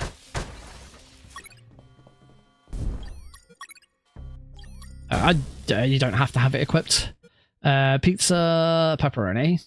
Done. So stage 8 complete. We now move on to stage 9. So like I said, I've got 2 guards to heal plus the extra throw. I've got 2 2 of these, so that's fine. We do need a little bit of XP still. Not too much more. I'm going to take that guard. Take that guard. We've got to go in here. So we'll grab guard XP from this guard. Got 2 more of these. That should be all there. That's 10 bullet slots. These are our final bullet slots. And here we just want to try and get as much XP as we can. We don't need every single bit of XP from these guys. I'm going to take this guard into here. There's a secret behind one of those big capsules, but we'll take him in. 5, 6, 7, 8, 9, 10, 11. Back up to 12. So because I've taken that guard into that room, the Scandinavian guards will wake up. But because I've taken him into that room, when he wakes up, he shouldn't leave that room. He should now stay in there forever, which is handy. If I recall correctly, I only actually need XP from 2 of the Scandinavian guards. But the more XP we get, the less I need to worry about XP from Japanese guards later. So again, we'll take this guy into this room. This is the room of requirements. We want first aid kits. So you can pick what these boxes have in them. So I picked first aid kits. You're going to ignore that guard. Don't need him.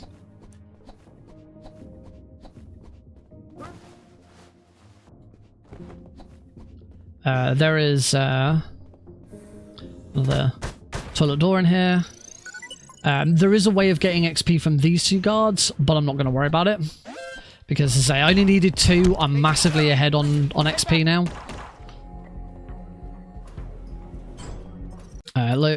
Load that save so that I stop bleeding. And into here. Summarize. We have to heal this guy. There we go. And now we get the best music in the game.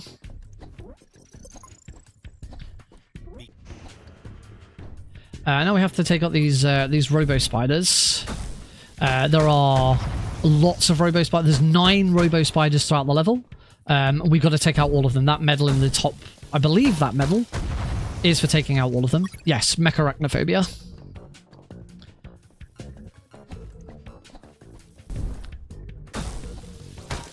You have to punch them. We're not allowed to use weapons in here because I believe there's radiation or something. Those because there's another health kit. The more health kits we can have, the better.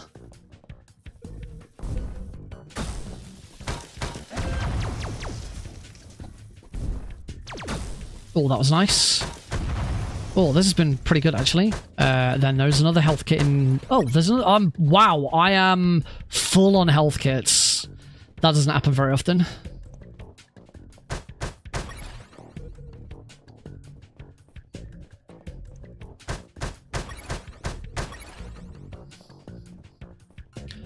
And I'm full on electromagnetic grenades, which is great. I'm not going to save it. Because if I don't save it, we get the good music. I want that, actually.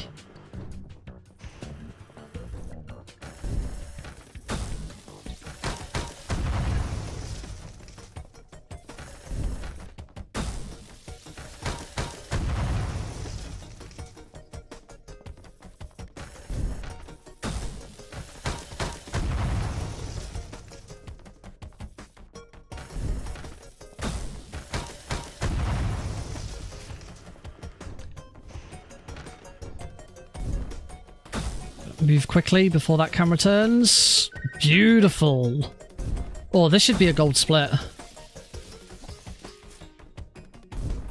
God, we never get to listen to all of this. Wait, I'm gonna heal because there's a health kit in the box there.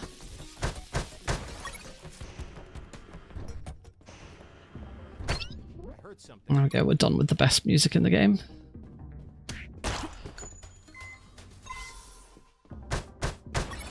Another health kit. We hit level 9.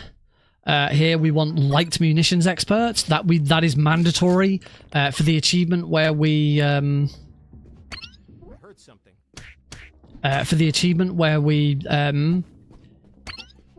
shit. Wasn't quite what I wanted to do there.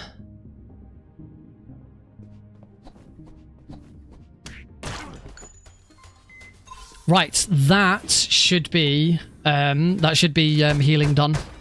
Because that was 2 more guards. And the... so this guy, we want to throw that coin that I got. Hey, a coin. Pretty sure I've already... chloroformed enough guys. I certainly should have done by now. And then this is the 3 freebies. We throw those over there. We get 3 XP from them, and we get to heal 3 guards. And boom! I actually healed 21. I was 1 over, so I didn't need to do one of those guards. Never mind. It's good. It's all good. Right, up to floor 3. But that's really good. We are massively ahead on like so many things. I need that guard to run all the way down here so I can fire that. Got a couple of guards to take out here. Nice. Oh, that's good RNG. It's always good when those guards are in that position because then we take him out. Lovely. In here, we finally get to put to rest the whole getting all of those bullets. Got a big bullet box. There we go. It's a combination of the 10 bullet slots that I've picked up throughout the run, taking light munitions expert at level 9, and then that chest, that unlimited cabinet of ammo meant that I've got 90 bullets exactly. I have a maximum carry capacity of 90 bullets right now. So I have bullets through the wazoo.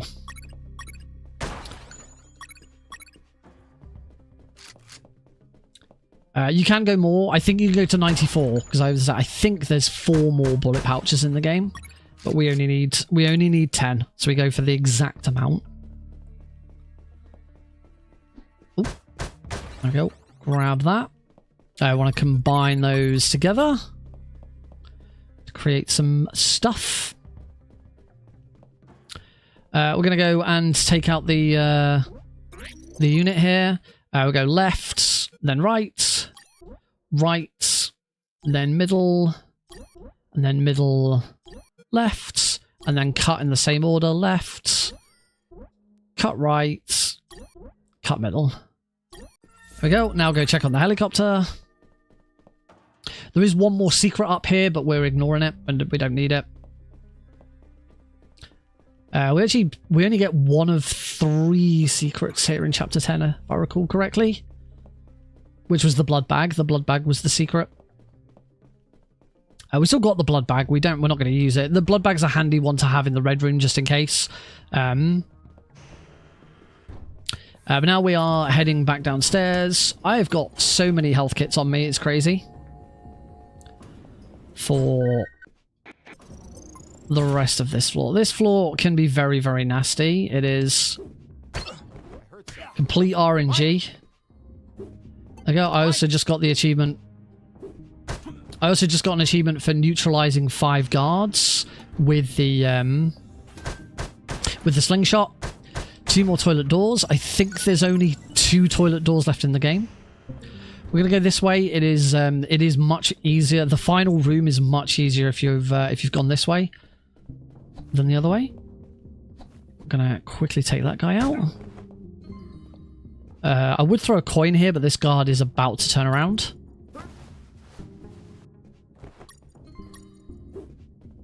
Whoops. Just take him out. All good. And hopefully I am literally 1 XP. That's perfect. I mean, I'm slightly over. I could be on slightly less XP and it'd be fine. But this means that I will now... This is the very last real opportunity to get experience in the game, and that is by defeating Takuma Takagashi. There we go, level 10. Take Good Dirty Medic. Not that it matters now. We unlock that achievement, Dance the Blade and Gun, defeat Takuma Takagashi without letting him heal himself. Luckily, we are allowed to do that one without collecting the medal before the fight. I really have...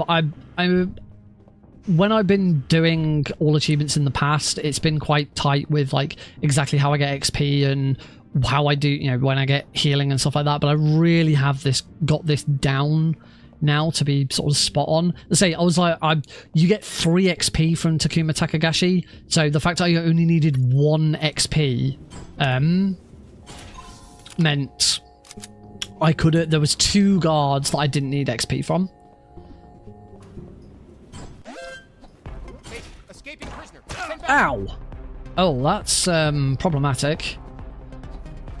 It's not too problematic. Actually, to be honest, I need to get rid of my health kits, so it's not too bad actually. As long as the only thing is there's a good chance if I get shot here, I could die.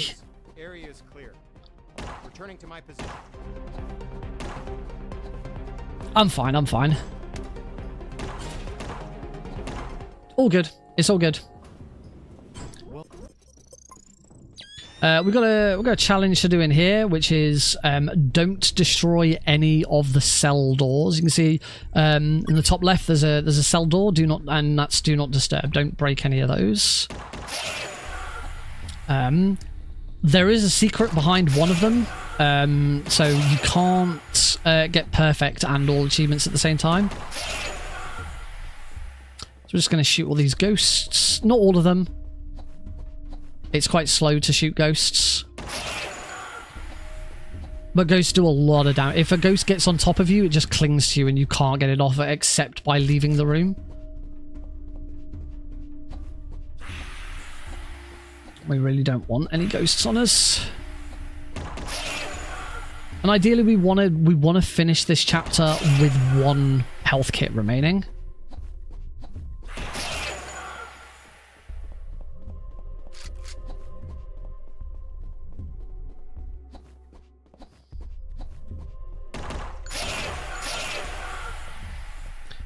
Well then,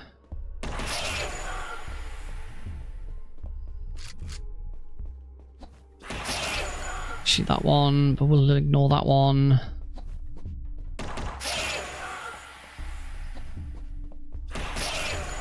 Cool. That was a nice, nice finish to the chapter. Actually, pulled back a little bit of time at the end there.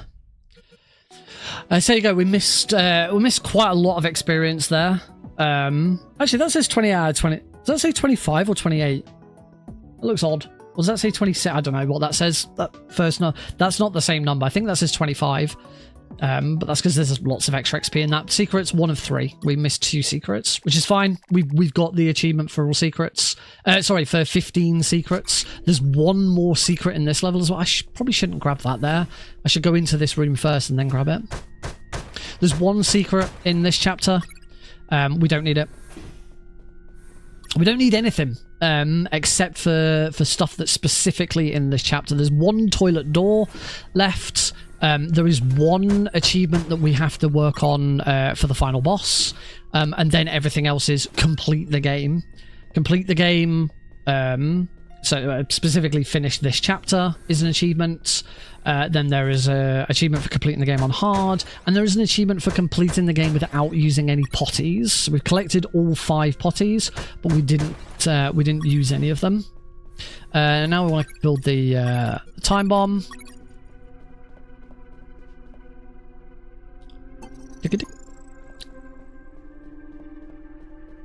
So no more healing to do, so we don't have to worry about trying to get extra heals whilst we're in here.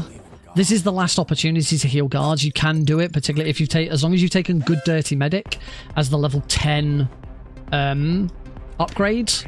You can heal guards with your handkerchief, with your bandage instead of health kits. That's fine. We don't need to. 1 rocket.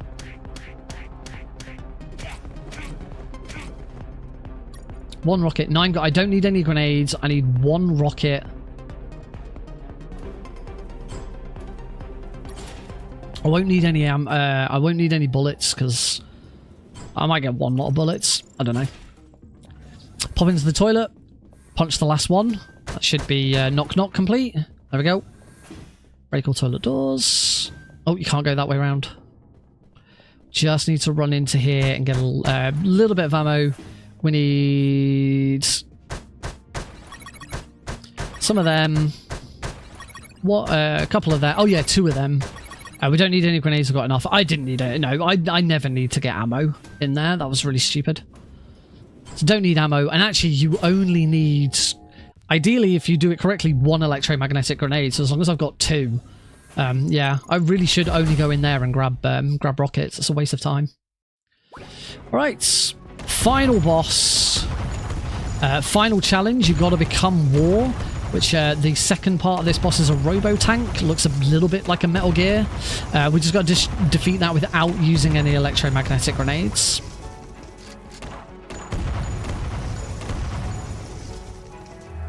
So it's here. So to defeat it, we go 1, 2, 3. And heal. There we go. You've got to become War complete. Heal. Use the last health kit so that General X can't steal it from me. And we get 1 phase on General X as well. Lovely. Time 1:07:30. Whew.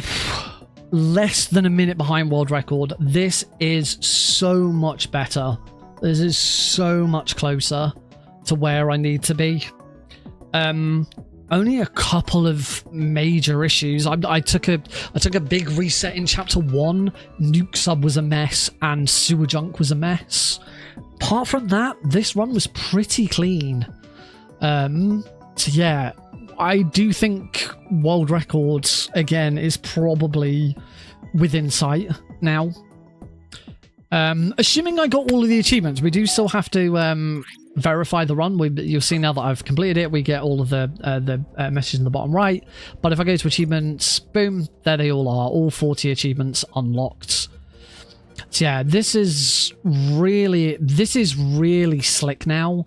Like as I say, I've kind of got exactly which guards I heal and which guards I take out, all sort of down to a T. As I was 1 heal over.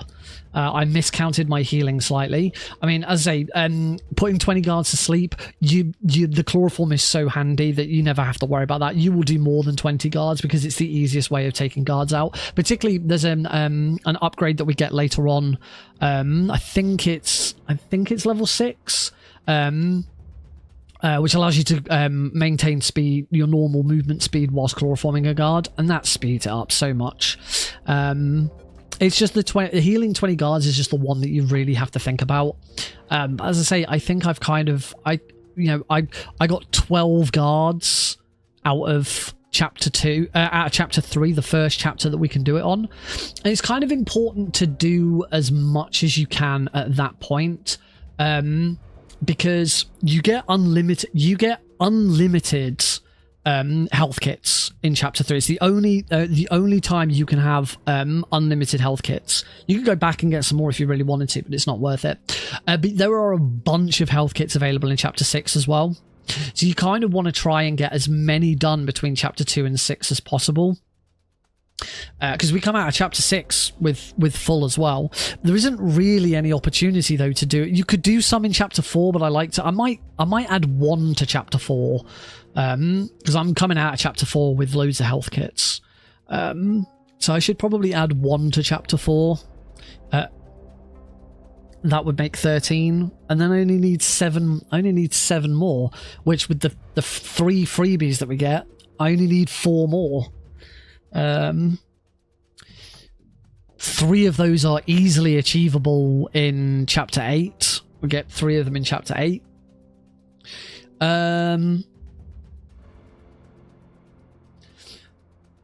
of them in chapter 8. So that means that, yeah, I just need 1. I need 1 in chapter 9. If I do it exactly as I'm thinking, 12 in chapter 2, 12 in chapter 3, 1 in chapter 4, 3 in chapter 8. That's 16, and then the final 4 in chapter 9, which is really 1. As long as I keep the 3 health kits that I've got, there's those final 3 guards, which are really easy to get. because you kind of have to, because those final 3 guards, the one that I threw a grenade at, that grenade throws the only way of taking those guards out. There's no other way of taking them out and getting that XP. It can only be done like that. So it's really, really, really nice. You know, that's an extra 3 XP you don't have to worry about, and that's an extra 3 heals. As I say, the only thing you have to worry about is making sure you've got the health kits.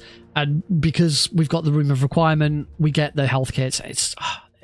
This run has become so much smoother than it was before. We're going to do it again. We will take a break before we do so, and let's have a chat about their expensive weekend, shall we? We'll swap over to push the wrong button there. We will swap on over to our other scene so you can see my lovely face a bit better. Oh, so had an absolutely fantastic weekend.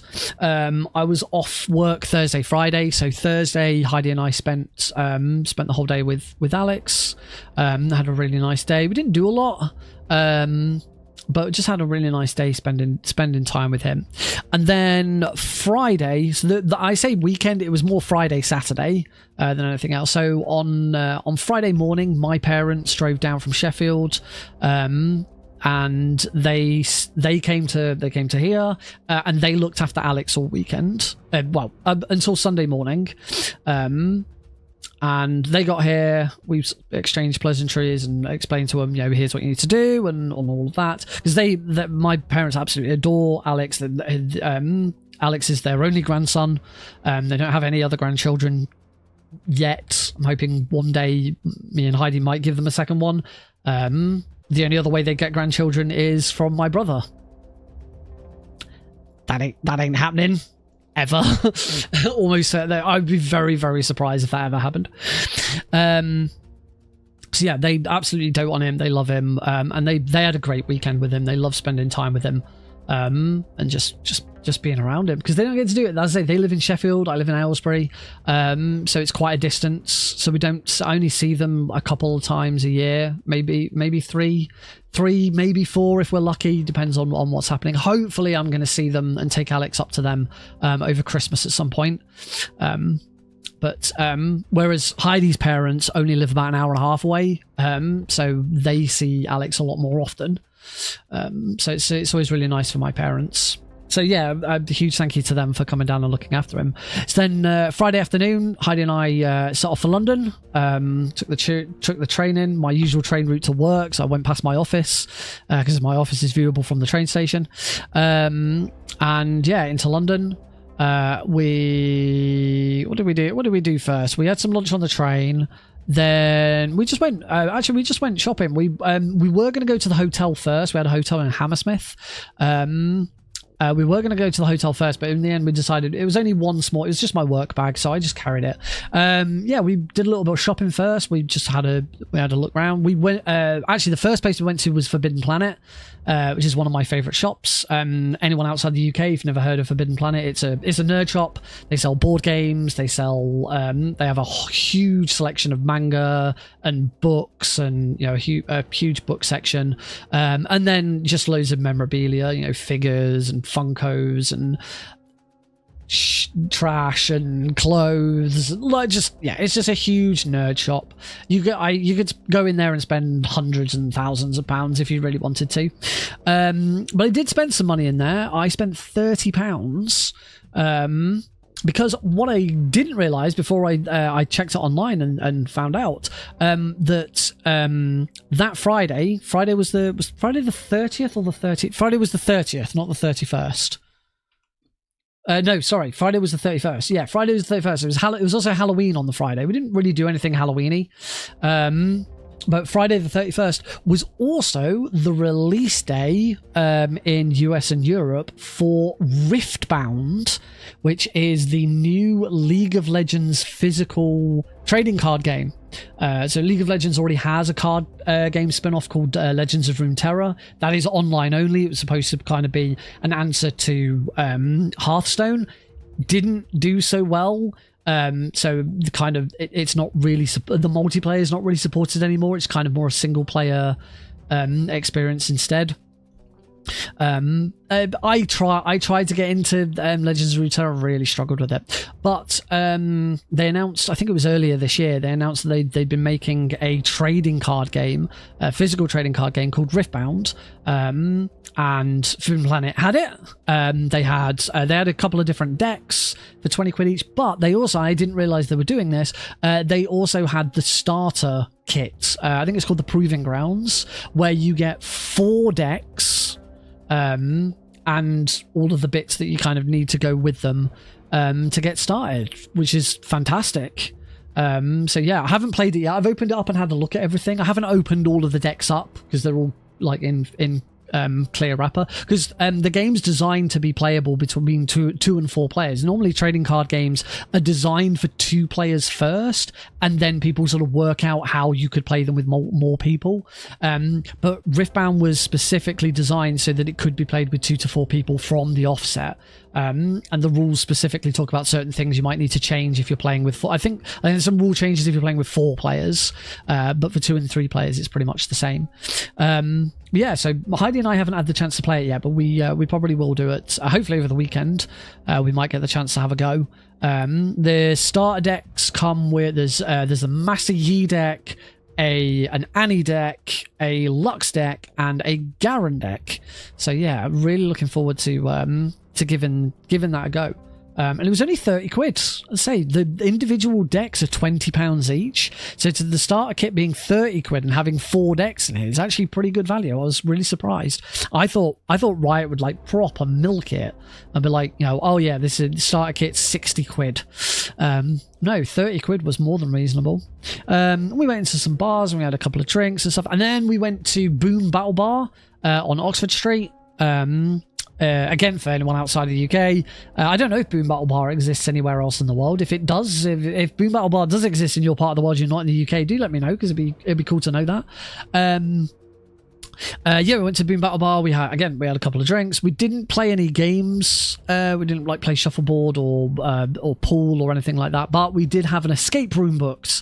So we did one of their escape rooms. It was cowboy themed. We beat it with, I think we had something like 3 or 4 minutes left to go. It was pretty close, and we did need some help with a couple of bits. We did have to ring the bell for some clues. But yeah, that was fun because there was only 2 of us, and Heidi and I love doing escape rooms. We haven't been able to do them for ages, ever since Alex was born, for obvious reasons. But in our time of doing escape rooms, we think we've only ever failed 1. So we have a pretty good track record for doing escape rooms, and they're a lot of fun. We enjoy them. We argue, and but it's always fun. So yeah, that was great. Then we headed down to South Bank for some dinner. We went to Las Iguanas. Everything in there was very cool, Halloween themed. We had some nice foods. Then we finally travelled back to our. We then got caught with the rain. We walked to Piccadilly. No, sorry, we walked to Trafalgar Square in the end, and we just got caught in torrential rain. It was horrible. But we had a couple more drinks and a couple more places. We actually went. There's a bar just off of Trafalgar Square. I can't remember what it's called, but it's nautical themed, so it's like sailing boats and submarines and stuff like that. And that was the first bar the 2 of us went to after I proposed to Heidi. I proposed to Heidi at Trafalgar Square. And we then went into that bar afterwards to drink, celebrate, and take pictures with the rings and all of that. So yeah, I think that was the first time we've been back into that bar since we got engaged. So that was cool. Then we took the tube back to Hammersmith, to our hotel. The only reason the hotel was in Hammersmith is originally we'd booked the hotel for all 3 of us, me, Heidi, and Alex, for when I went to London Anime and Gaming Con. I did that talk on speedrunning, and I'm currently talking to them about trying to bring a speedrunning marathon to one of their events next year. Originally, we were all going. We were going to make a weekend of it. So we booked the hotel in Hammersmith, which is right next to the hotel where the event was at. Unfortunately, that was then when Heidi got really ill and went into hospital for a couple of nights, and she absolutely wasn't up for it. So I went on my own, and I went there and back in a day. But Premier Inn always let you push your bookings back. I couldn't cancel it, but we pushed it back to Halloween. Thinking maybe we'll try and do something, and obviously we ended up doing something. So yeah, we used the hotel room then, and then the following day we went to Bill's for brunch. We both got defeated by our brunch. Then the actual reason we were there in the first place, I had my late birthday / early Christmas present combined. At one point Heidi did get the tickets out, and I noticed how much she'd spent. She's an idiot. Then bloody hell, I'm not going to tell you because she'd kill me if I actually said how much it was. Yeah, it was not cheap. We had a box to ourselves at the Royal Albert Hall. Again, for those outside the UK, or anyone in the UK who doesn't really know what the Royal Albert Hall is, the Royal Albert Hall is kind of the country's most prestigious music venue. And when I say music, I don't mean for bands, and it's not like a stadium or something like that.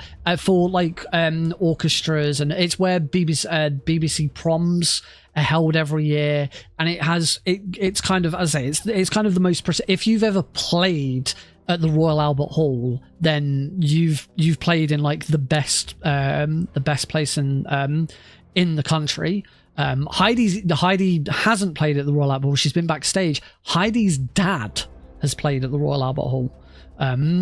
Heidi's dad is almost a semi-professional trombone player. I mean, he's fantastic.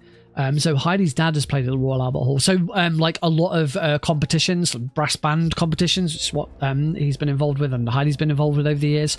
The finals of those take place at the Royal Albert Hall, so that's why he's played at the Royal Albert Hall.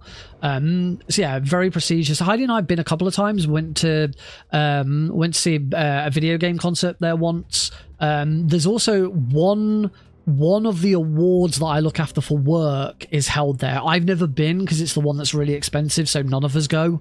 But I do look after that awards, and if we do ever get nominated for stuff, I have to make sure that people go. But I'm not. It's too expensive to send loads of people. Yeah. But yes, my present was 2 tickets in a box at the Royal Albert Hall for the two of us to see the UK premiere. The first UK version of Metal Gear in concerts. So this is a concert series that's been around. It's been touring around the world. It's had loads of different performances everywhere. But Saturday, the 1st of November, was the first time it had ever come to the UK, and it was fantastic. Really enjoyed it. I love music. I love the music of Metal Gear. Heidi loves music, so she just she doesn't really know Metal Gear. I tried to explain a lot of it to her, but it was just amazing. Really good show. They played music from 6 games. They did the games in chronological order. So we started with Metal Gear Solid 3. We then did Peace Walker. Then we did, they combined Ground Zeroes and Phantom Pain into one, and that was the first half. And then after the intermission, we did Metal Gear Solid 1, Metal Gear Solid 2, Metal Gear Solid 4. And yeah, just wonderful music. At the end of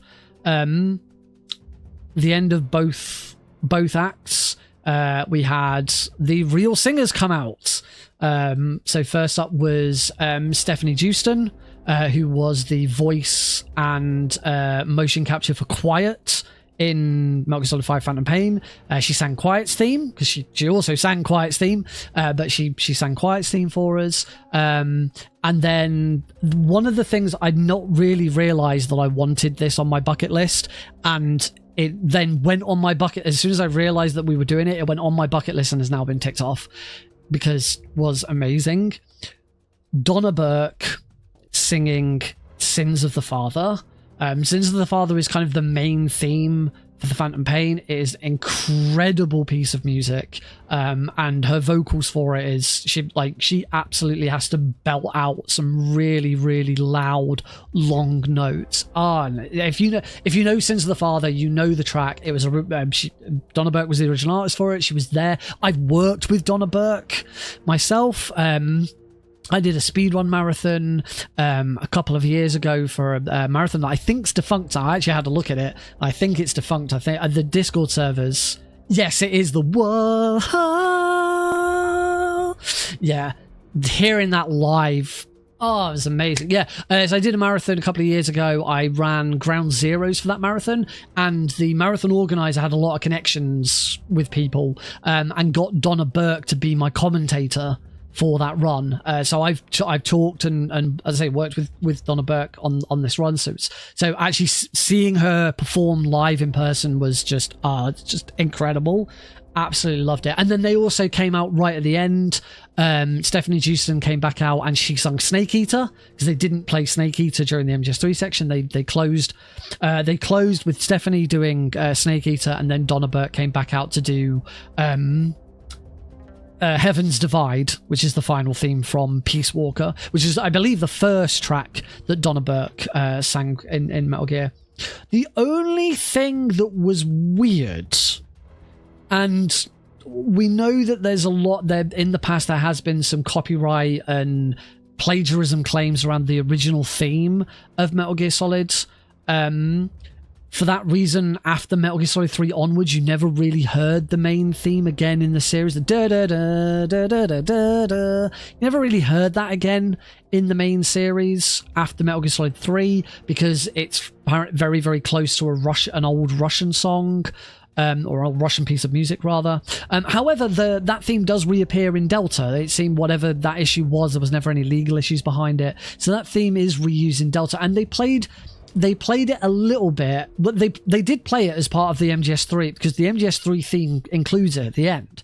The really slow da da da as he's right at the end of it. So they did play it there, but what they didn't play is they didn't play the Metal Gear Solid 2 theme, which is really weird because for me, when I think of Metal Gear Solid music, the first piece of music I always think of is the theme to Metal Gear Solid 2. For me, the theme to Metal Gear Solid 2 is the Metal Gear Solid theme because it is based on the version that was written for Metal Gear Solid 1 by an artist called Tappy, but then Harry Gregson Williams took that version and rewrote it for Metal Gear Solid 2, and that, for me, I'm sure many people agree, is the definitive version of the Metal Gear Solid theme. It's an incredibly good piece of music. It gives me goosebumps every time I hear it. Whereas the Metal Gear Solid 3 one is kind of like a medley of different pieces of Metal Gear Solid 3. It's very long and drawn out. And it only ends with that motif at the very end of it. So yeah, it was kind of weird that they didn't play that theme ever. Which was weird. When we came back from the intermission, came up on the screen that they were going to do Metal Gear Solid 1, and it was the Royal Philharmonic Concert Orchestra, not the Royal Philharmonic Orchestra, the Royal Philharmonic Concert Orchestra. So they were slightly smaller than a normal orchestra. They were great, but they did the ba bam bam ba ba bam ba bam bam ba ba ba ba ba, and just the crowd just went nuts for it. They played Mantis's theme and it was beautiful. They played The Best Is Yet to Come. Absolutely wonderful time. And then Heidi and I got the train home. So that was my weekend. That was it for the Metal Gear Solid, the Metal Gear concert. Great time. All right, we're going to take a short break. If anyone has any questions, let me know in the chat whilst we'll take a quick break. I want to grab a drink, go and pee, and then we'll do another run of all achievements. Yeah, fantastic. See you all in a couple of minutes.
start.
Alrighty, folks, who's ready for round 2?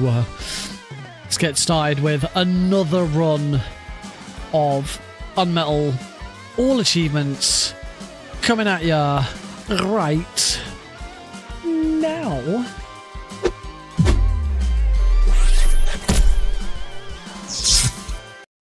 Welcome back, everybody. Just going to swap the vertical stream over to the UnMetal seat. There it is. Lovely. All right.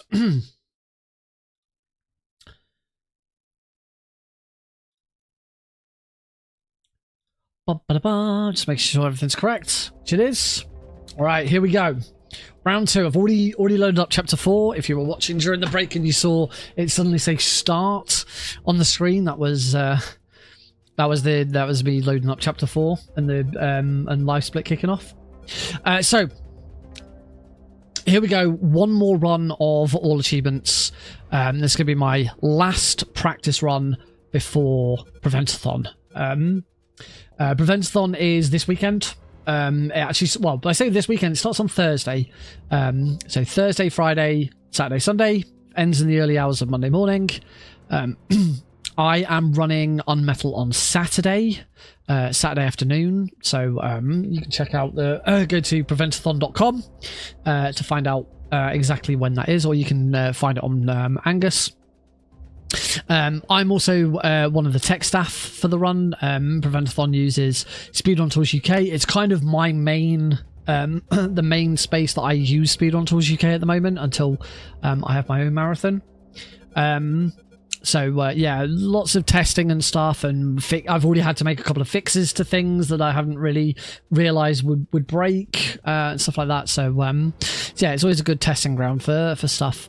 But yeah, it's going to be a great event. There is the run that I'm doing is any % hard, but there will be a donation incentive to unlock all achievements. So I would say if you are planning on watching and donating for Prevent-A-Thon, hold off on your donations until Saturday. Well, I mean, you should donate throughout the whole event. Everyone should donate throughout the whole event. But if you only want to donate once, hold off until Saturday for when my all achievements incentive unlocks, and then you can donate towards that instead. Because yeah, I'd like to do all achievements. It doesn't add. It adds on about 10 to 15 minutes to the run. And I think it's really, and I think it's a lot more interesting than any %. Any %'s probably a bit more impressive, but it's there's a lot more going on in all achievements. So there you go. Here we go. Let's do this. As I say, we've had the achievements tab open to show that all of the achievements are locked again. So start new game. We have to run it on hard. 3, 2, 1, go. Start. So last run we were within 1 minute of world record. I think it was something like 50 odd seconds within world records. So let's see if we can get even closer. Ideally, we want world record, but if we can get like under 30, that'd be great. If we can get another 106, I'm pretty sure my world record is the only 106 of this category I've ever done. Mike. Nice. Grab the next medal. Challenge unlock. You're a tough guy. Complete the game on hard, which is why we have to run the game on hard.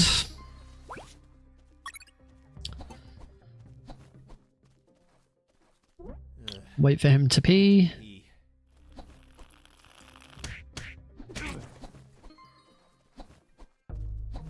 We're rolling here because it is the fastest way of moving until we hit level 2.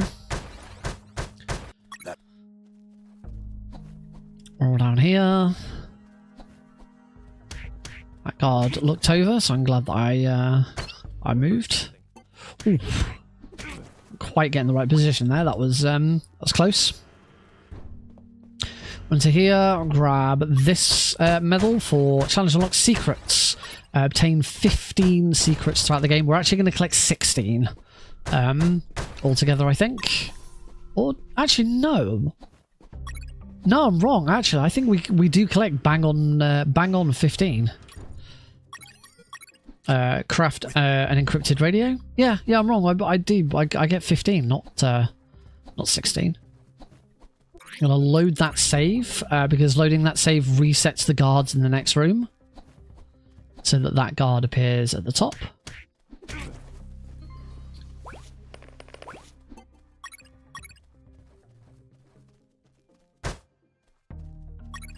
I heard something.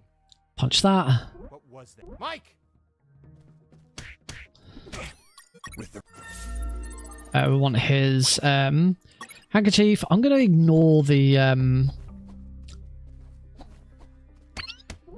Oh, reset off that, because that guard is the defeating that guard is the gets us the first achievement, which is reach level 2. So like, if you want to do a reset for a bad start, that doing it before that guard is the time to do it. Because otherwise you'll unlock the achievement and then you have to close the game down, undo it, and do it all over, like reset the achievement and all of that. So after that, it's point of no return. You don't want to reset. All right, let's try that again. So all achievements are locked. Start new game on hard. 3, 2, 1, go. Start. So I'm going to break those 2 things, get those 2 things. I think we like scribble a note or something. I can't remember exactly what that's for. And we start in the green. It's always good, isn't it? This first challenge has been unlocked, so we have to grab these medals to unlock challenges. Completing the challenges unlocks the achievements. Knock on the wall there. Take that guard out. Take that guard out, get both of their XP.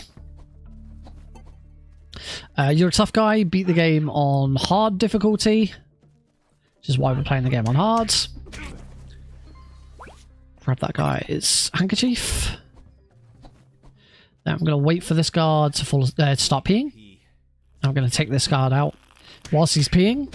Not the only guard that we're going to take out whilst he's peeing in this chapter. Find the sewers. We need to find a rope and climb down there. Yep, take that guard out. Punch there. Bring it. Start sending that guard down. Take him out. He's going to give us a radio. We need to turn it into an encrypted radio by getting a circuit board. Oh, which we're going to get from here. We need 2 of them because we need a radio for ourselves and a radio for Colonel Harris. Get a secret. The first of 15 secrets we're going to collect throughout the run.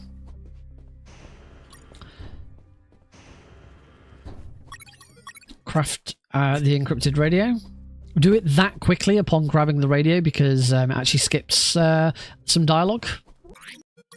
Load this save so that we reset the guard in the next room. So that he's up top rather than elsewhere. Get his stuff. Try and avoid... oh, I've got the coin. I heard something. What was... Mike! There we go. So that now always goes exactly the same way every time. Oh, that guard's already looked, so I don't need to worry about him not looking at me. And that is achievement number 1. Sergeant, reach level 2. I'm going to take sprints. We are well underway now. Head into this toilet because one of the achievements in the game is break all 15 toilet doors. So I'm going to take that guard out. Not going to save it. Don't need to worry about saving it there. Although, question would be whether saving it there would reset this guard's position. I might as well just wait here. Ooh, that was close. I nearly screwed that up. There's no experience from this guard, so we don't have to worry about it.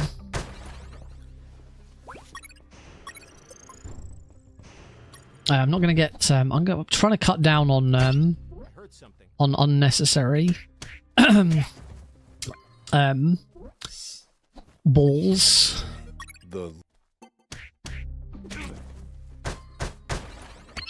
Heard something. That was quite good. Lovely. That was all really nice. There's knock knock, which is for getting every toilet door.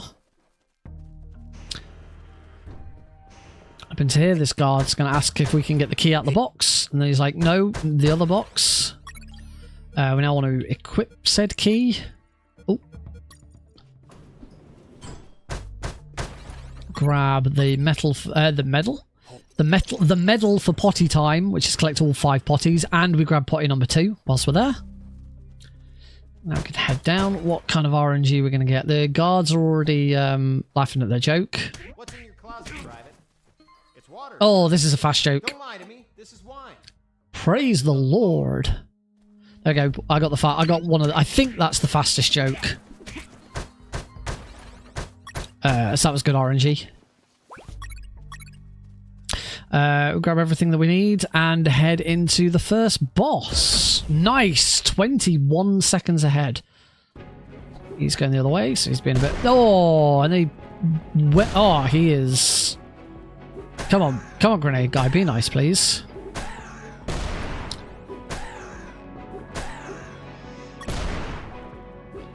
Okay. Grenade guy was a little mean at the first, but we got there in the end. Grab this medal, and challenge unlocked sort of childish, don't you think? Defeat 5 guards using the slingshots. We now need to craft the rope. And there we go. Craft those. And challenge unlocked consonants. Complete the game without using any potties. We're going to collect all 15 potties, but then not use any of them. That is a really good chapter 1. Unperfect. We get perfect for getting all 18 bits of experience and all secrets. There was only one. Unperfect is because I selected 2 guards at the first checkpoint, and also I didn't take any damage. Is the only chapter in the game where we will get unperfect in this run. So it's nice when it happens. If you take any damage from Grenade Guy, then you don't get unperfect. So it's nice that we get to show off unperfect at least once. Anyway, next boss, Sergeant Roscoe. Punch that there. Oh, he took a shot. This is slow. Boo. You're pissing me off. I'm gonna get some health kits whilst we're at it. Damn you. Boss defeated. Gold split on 0 seconds. That's also a level up. I'm going to take healing, apply bandages and first aid kits twice as fast. Because we want to be fast.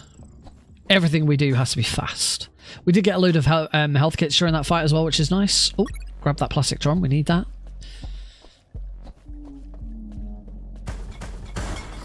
Just like we need that one. Roll. Roll. Roll. Roll. Gonna load that save. That resets the piranha monsters in this room so they don't come up and attack me.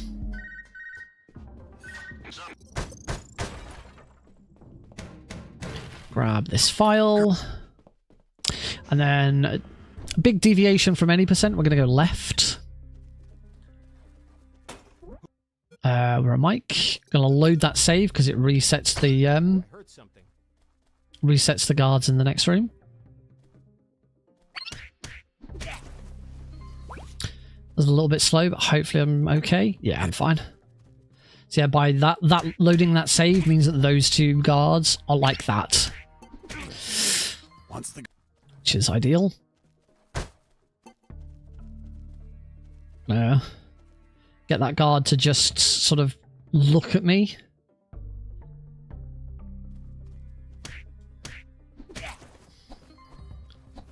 Get around this guy. Nice. Some good RNG there. Got through that okay. I'm going to ignore that box on the left because that's just got a health kit in, which I really don't need. What we do need is all of those. Just going to ignore the that box. Just trying to find other small little optimizations here and there when I don't really need stuff. That's 4 handkerchiefs. Don't need any more. Now I want to equip the meat. Throw the meat for the dog so the dog doesn't attack me. Knock this guard out. It's Robert. This guy's going to have... Get that now. It's got another radio. These boxes are much quicker to get health kits from. So now we want to craft the encrypt the radio.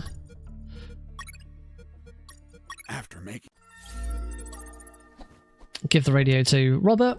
Beautiful. Look at that. Oh, let's load that. I screwed that up. Throw. I've got the button I was using for throw then. So slight time loss, but we're 40 seconds ahead, which is pretty damn good. Challenge unlocked, Lieutenant, or Lieutenant, depending on how you want to pronounce it. That is for getting to level 4. So there are achievements for every even numbered level. We'll load that save there because it's gives us a bit of extra. It means that these fish are always going to be in the same place. That's 1. This shredded tuna. Have 5 of the piranha monsters die to the treaders. So I've done 1 so far.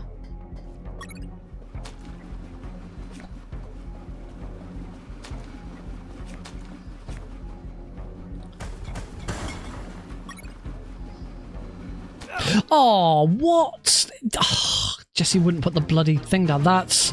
Unfortunately, that is a really big time loss. Oh, 40 seconds ahead. Well, 35 seconds ahead. That's all lost now.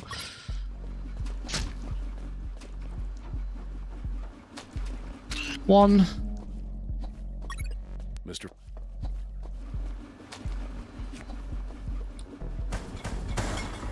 Oh, that's really annoying.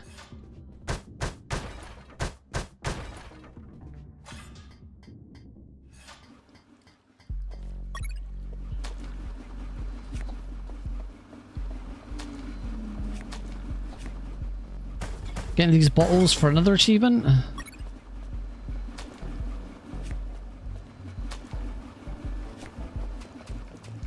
I need to bring some of these over.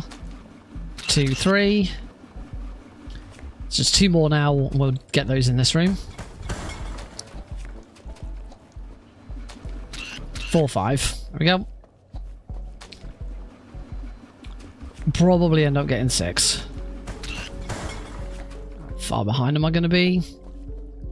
Okay, 12 seconds in the end. Ugh. Not good. Bleh. 41 seconds ahead. All lost.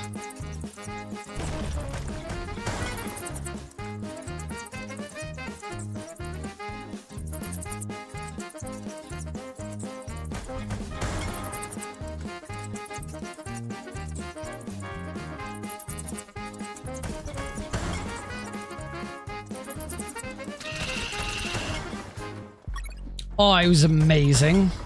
Absolutely loved it.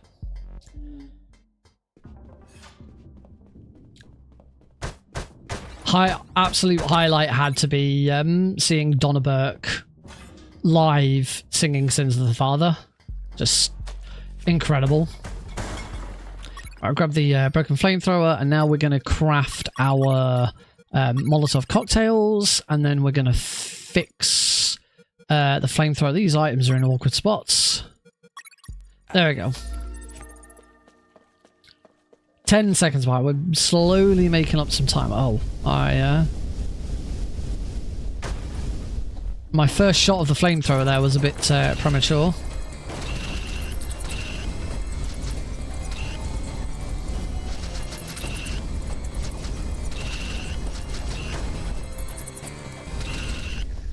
Oh, I took a lot of damage there.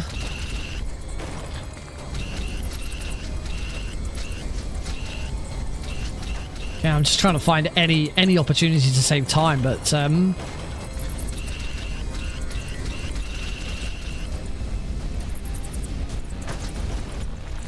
taken a... Oh, I'm so low on health. I can't really afford to take any more damage from the rodents.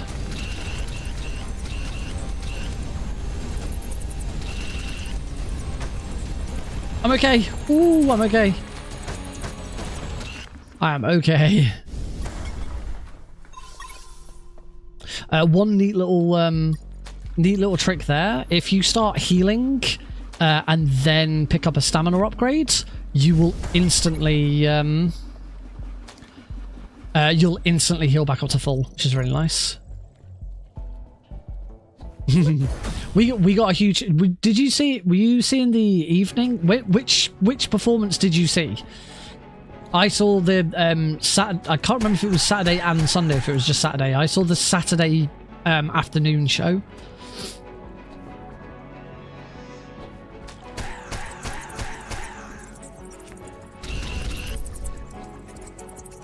So this is Cold as Ice, the next challenge. Saturday evening show. Firecar. Sick. Ow! We got a really big cheer when Metal Gear Solid 1 started. Okay, so Cold as Ice, I am not allowed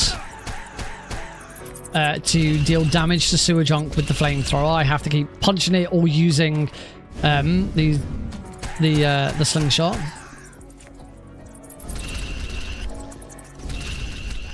I am allowed to break its tentacles though.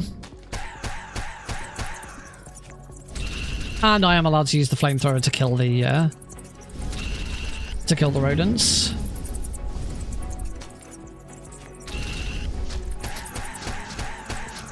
That was weird.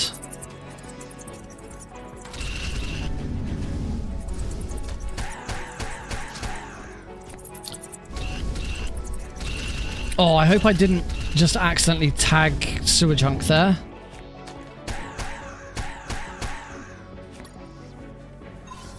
I don't think I did. That was very risky.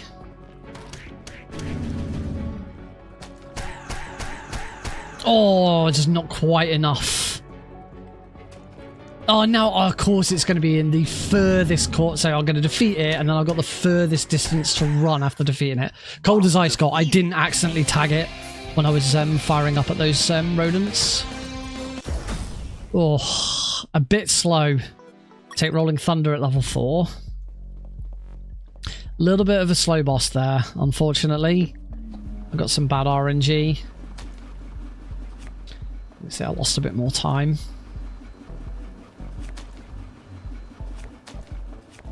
There we go. And then lose more time because I've had the furthest to travel from the boss to the end of the level. 31 seconds to try and make up. I don't actually know how doable that is. Find out. One thing I am worried about is not having enough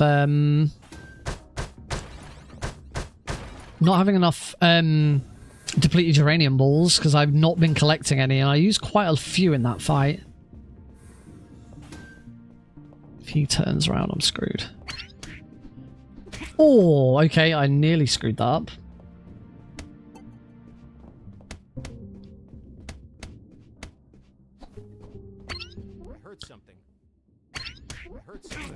Get that. Took a little bit of time to get that guard to notice, but overall not too bad. Chests. Oh, we're back in the green. Oh yeah, I've in my world record run, I really had problems in that room. So yeah, 10 seconds ahead. We are on world record pace again. Just really annoying knowing that there's so much extra time to be had in this run.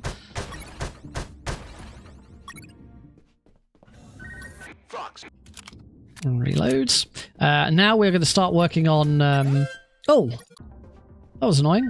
I answered the call. Hey, friend. I've never had that guard sort of spot me like that before. So now we're going to start working on one of our next achievements, which is healing 20 guards throughout the run. We're going to try and heal... Oh, quick, get around him. I'm going to try and heal... I'm going to try and heal 20... 20. We're going to try and heal 12 in Chapter 3 alone. So I've kind of routed exactly which which guards I want to heal now. Although I probably don't need to get those bullets either. Oh, only just staying ahead. That reset, that quick reload was a bit awkward. So we've already healed 3. So we're going to try and heal 12 throughout this chapter.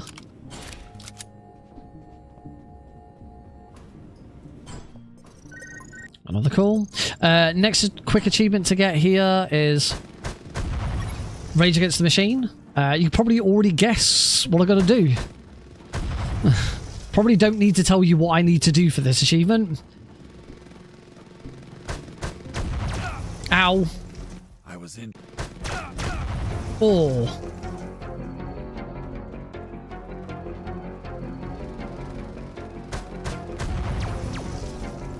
I've got it. I'm hoping that I don't need to use a health kit. Load. We're good. One more Molotovs. Oh, that was close. Alright, throw 2 Molotovs at Megatron.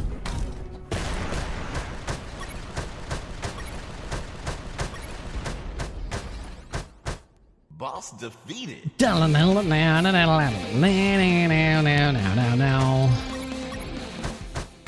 Okay, plenty of bullets for later. So next challenge, collateral damage, which is defeat. There's 4 in there, so yeah, it's probably worth getting that one. Is die whilst tampering with items in your inventory. So we're going to get a save there. We're going to grab this sodium and this water. We're going to combine those together and we're going to explode. That is collateral damage. It's the only mandatory death in the run. Then what we're actually going to do here is we're going to get Chlora and Form and create a chloroform handkerchief.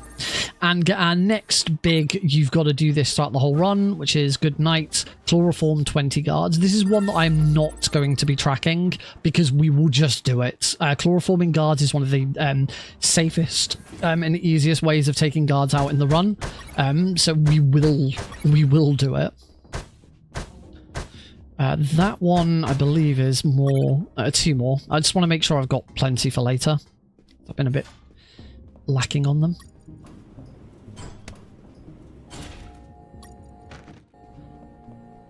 So how many guards did I say I've taken out? I think I've taken out 3. 1, 2, 3. Yeah, so I've healed 3 guards. So that means I still have 9 guards to heal in this chapter alone.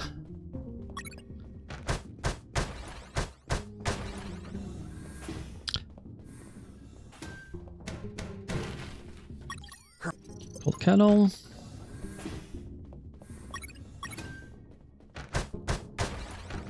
There's don't need to break that one. There's ammo in that one, and I don't need ammo. So one thing you really don't have to worry about in all achievements is bullets. You'll almost always have enough bullets. It's very, very rare that you will run out of bullets in all achievements.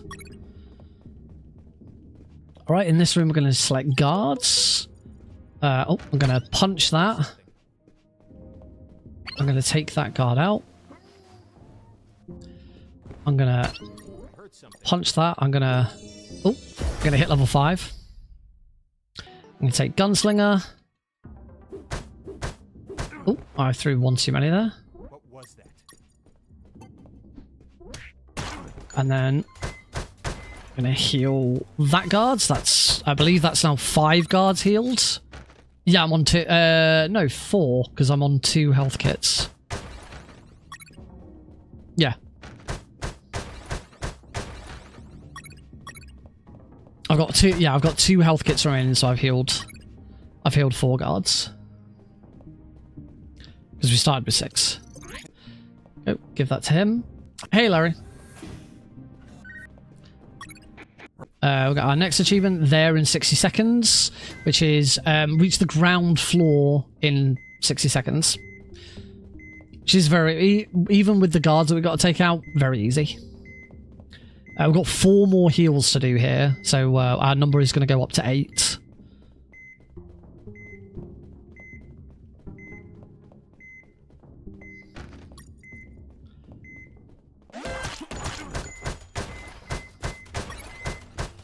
2 more health kits.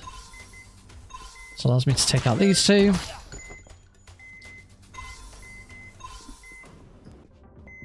And now we head down to the ground floor. There we go. There in 60 seconds. Cool. As I said, that's now 8 guards healed. So we've got 4 more to go. So yes, Lieutenant Marcuson does count as healing. So here is Lieutenant Marcuson and his 2 guards. We're going to heal all 3 of them.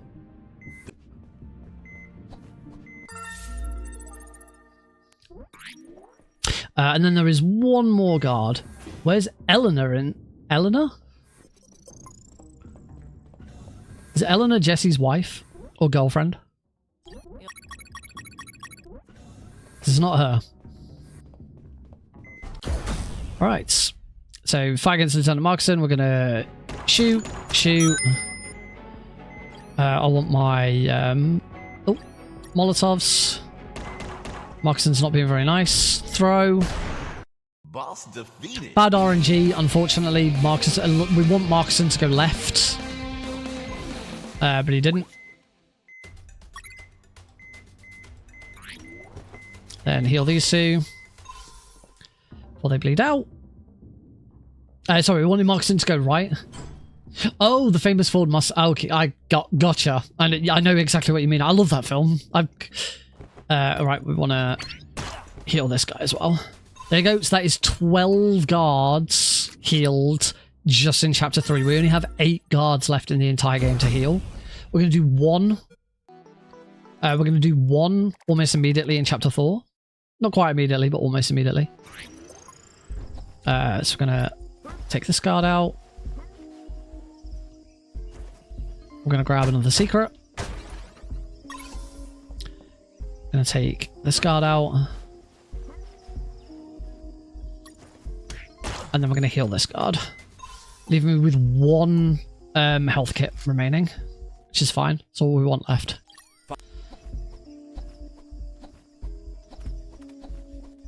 Then these 2 we're just going to chloroform. Chloroform this guy.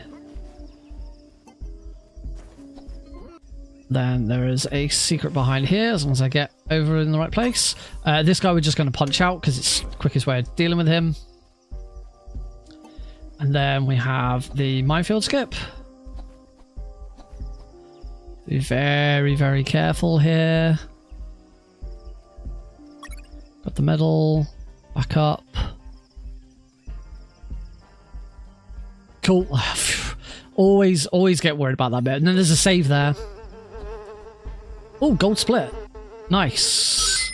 We're back on world record pace. Alright, now we get a bit of a break as we just run through the jungle.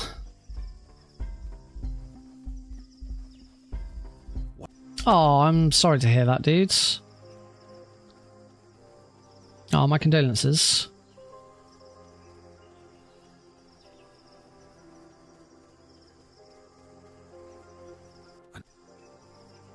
So that was only 3... Wow, that was only 3 days ago. Oof. I would give you some sort of offer of, you know, I understand how you're feeling or anything like that, but I have no idea what that must feel like. I'm...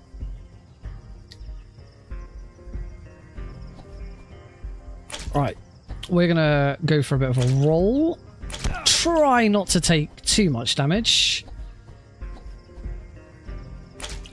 I only have 1 health kit left, and I'd like to keep it for my own use. So we really don't want to have to... so I'd say for my own use, obviously it would be for my own use anyway. I kind of want to save it so that I have it ready for the next chapter. Oh, that was close. But we're through. That's good. Probably the easiest secret in the game. Punch that tree. We get one here. We get the... unlock the medal for Colonel. which is reach level 8. We're going to hit level 6 off the first guard in this chapter. Ooh, we just dropped down slightly behind world record pace now. Right, chapter 5, the barracks. So first thing we're going to do is we're going to take this guard out, and that is going to get me to level 6. Luckily, this guard is behaving, so we can run and grab him straight away. We want to take lethal weapon. Guns deal more damage. Grab this guy. We just need to get this guy into this toilet before the guards come. Excellent. We save also there, because why not? Oh, and that's why we save, because yeah. All achievements isn't 100%. We don't actually have to do everything in an all achievements run. Just most of it. Basically, anything for all achievements where you have to like work towards them, you almost never have to do all of them. So, for example, you need to reach level 10. You need to get experience and reach level 10. You never need to get all experience. You just need to get enough experience. Another good example we're about to get right now is secrets. You need to get 15 secrets. But there's something like 19 secrets in the game, so we skip a bunch of them. There's no...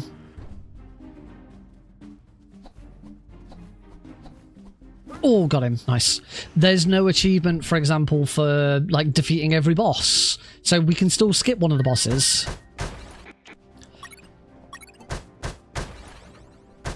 Should be... Oh no, there's bullets in that one.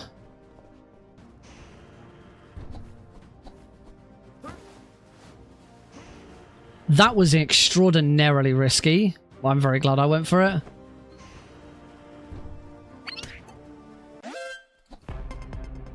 Excellent. And very quick on getting the that. So that's a very important trick there. I got off screen. I got an alert, but I got off screen before the guard could call it in on his radio.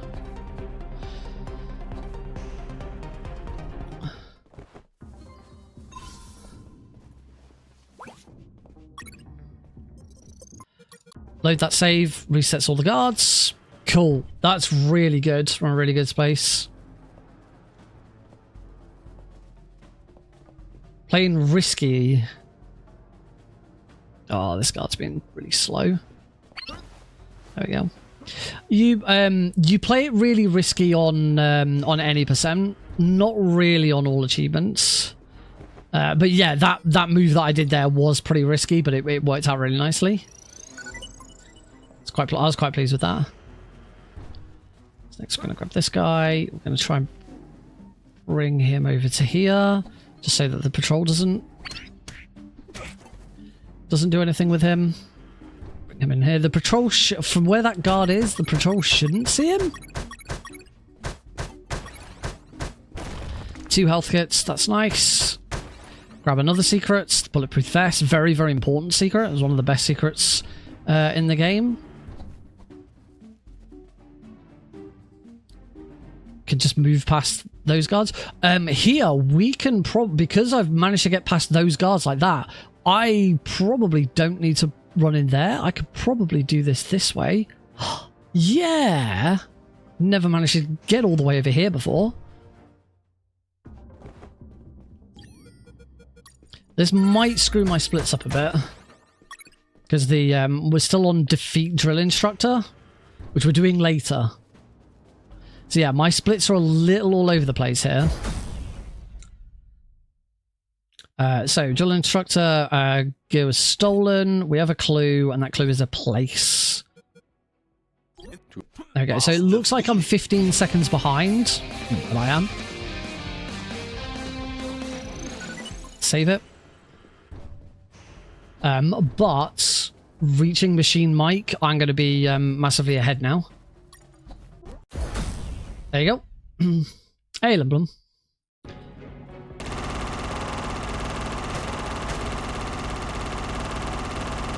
As much as you Oh, want.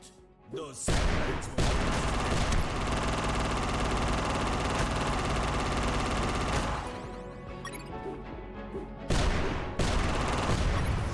Little awkward. I did not do that very well. Defeated. Gunnery Sergeant Hardman. So that was Machine Mike. Now we have to take out Splash Mike, and Splash Mike is a bit awkward because we have 2 achievements to unlock whilst doing this. We have to destroy 5 trucks before he does. So that's 2. There are 6 trucks altogether, so we don't have to destroy all of them. Just going to wait here. Destroy that one. Since I'm all the way over here, I will let him destroy that. Get some more grenades. Get behind here. Okay, that's it. The destroy all trucks is done. So now the final bit is between us. We need to destroy everything. So now I'm going to start doing some damage to him.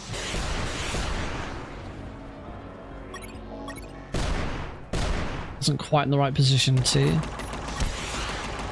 Oh, I missed that. That was stupid.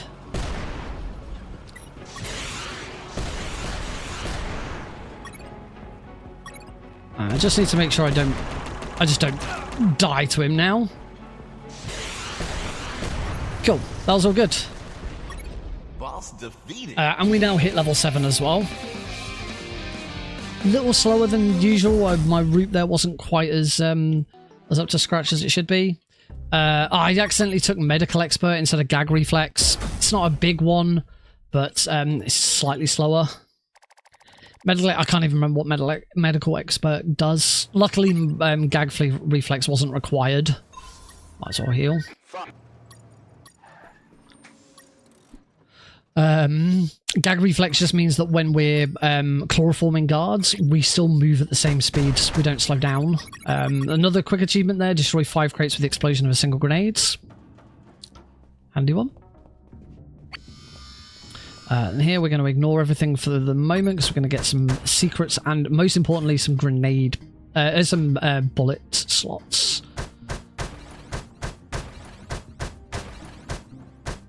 We have to collect 10 out of 14 bullet slots throughout the run because there is an achievement for having 90 bullets on us at any one time. And to do that, you need 10 pouches. Plus one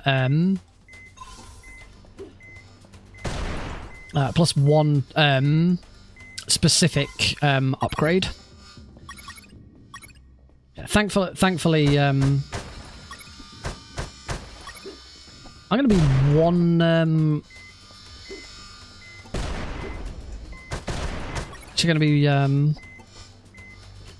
one health kit behind than I have been recently.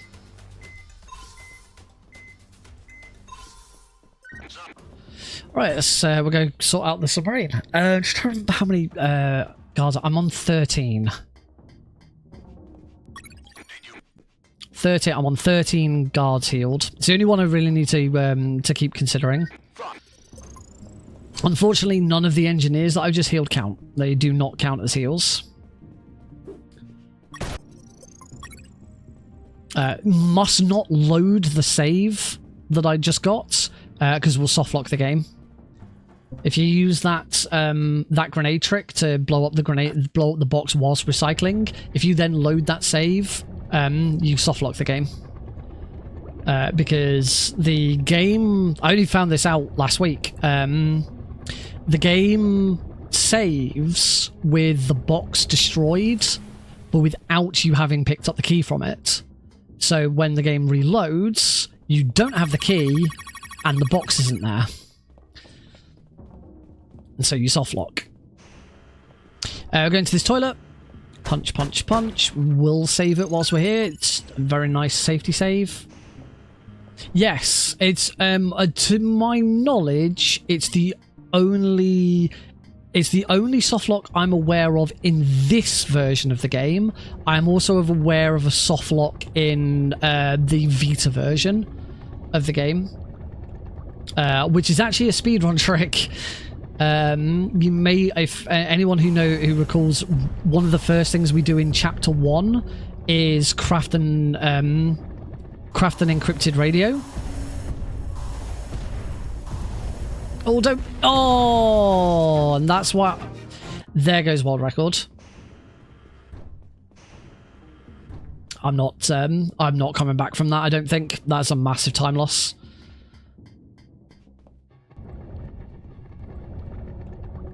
Yeah. So we create an encrypted radio by combining the. By providing a radio with a circuit board, and one of the speedrun tricks we do is the moment we grab the circuit board first, and then the moment we pick up the radio, we instantly craft it because it skips a line of dialogue. In the Vita version, skipping that line of dialogue softlocks the game. Because the game just doesn't advance. The game thinks you need that line of dialogue. So it just doesn't advance.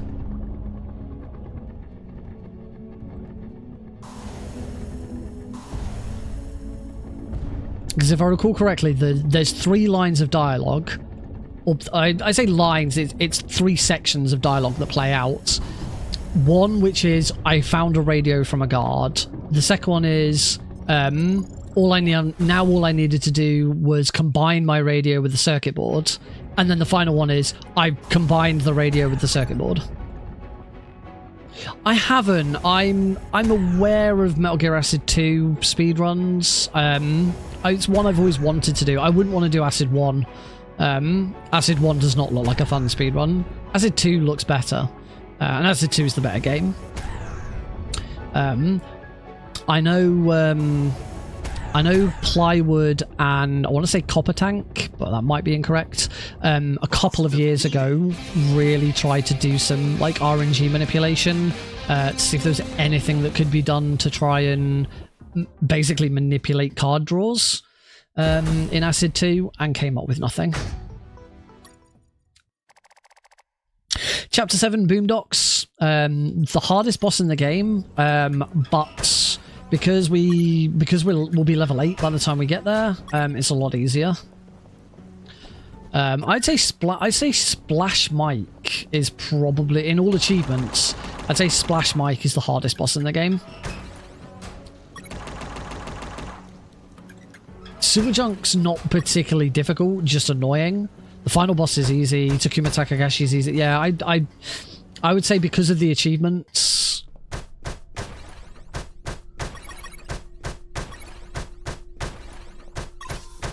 Yeah, I'd say because of the achievements, Splash Mike is the hardest boss in all achievements. Only 27 seconds behind. I don't know where there is time saving in this run. Another bullet pouch, grenade slot. Carry 1 more grenade. I think I've got 2 of those now, so I can have 10 grenades now, which is great for the start of the next fight. We do a save in here, safety save, because the last save that I had was the start of the run, the start of the chapter.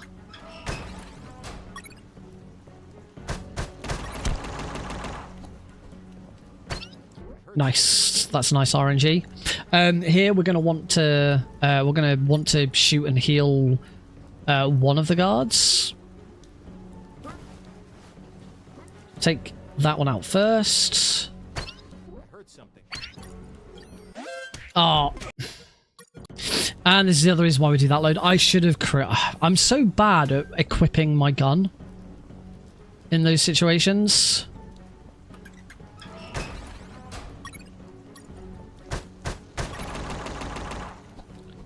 And now I've got bad RNG with these 2 guards because they're right next to each other.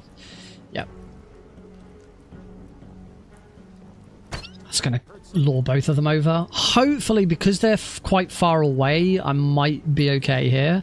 Because one of them will start moving away quicker than the other one.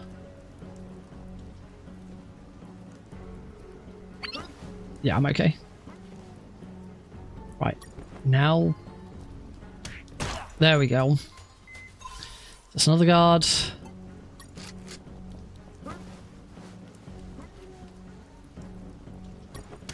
There we go.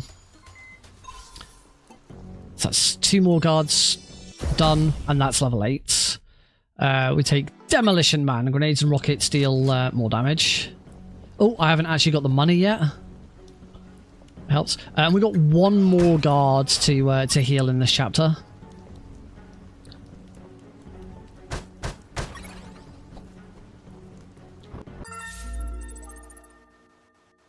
Yes, you have to collect the medals for the achievements. The medals don't appear on the Xbox and PlayStation versions of the game.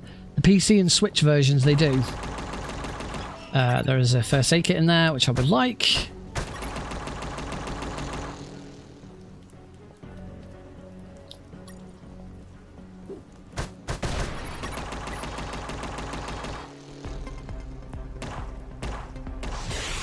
Alright, nuke sub. We have more grenades, and our rockets do more damage. Rockets and grenades both do more damage, so this fight is a lot easier than it would be in any percent if I hadn't missed. Oh, and I didn't save it. Oh, this run's all gone to shit. All gone to shit.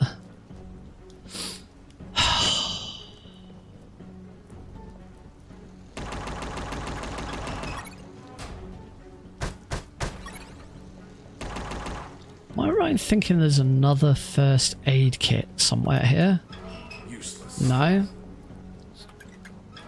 This one's dead. There's no way this is world record. So, there's another health kit there. That is probably a useful thing to have. Because actually one of the next optimizations that I could do with making is trying to cut out the remove requirement.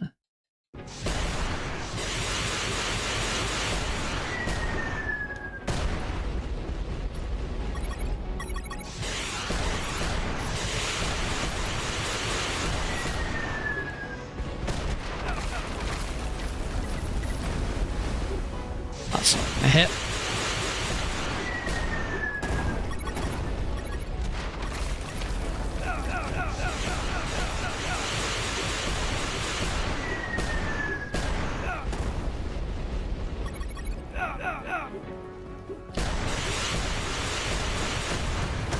Okay, it took me 2 attempts, but we're through nuke sub. So I heal whilst I'm waiting.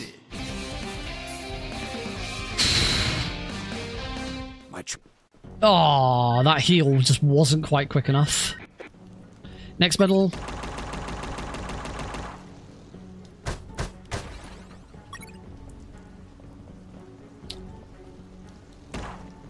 Okay, so here we want to... Oh, this is annoying. Right, take out this guard like this. I don't know where this guard's now going to go. He's going that way. Oh, you... Oh, fine, it's fine. We'll get extra XP later. That's really annoying.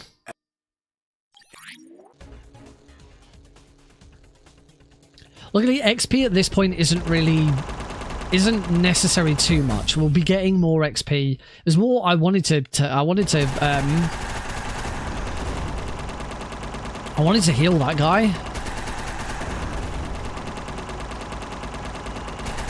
Oh, this is not a very nice river. Boss defeated. Yeah, there was time save on Black Thunder. Not a lot of time save. Well, if the fight had been better, that would have been more time save. Yeah, there's still quite a bit of time save in this run. I'm so close. But that chapter was just atrocious. Oh.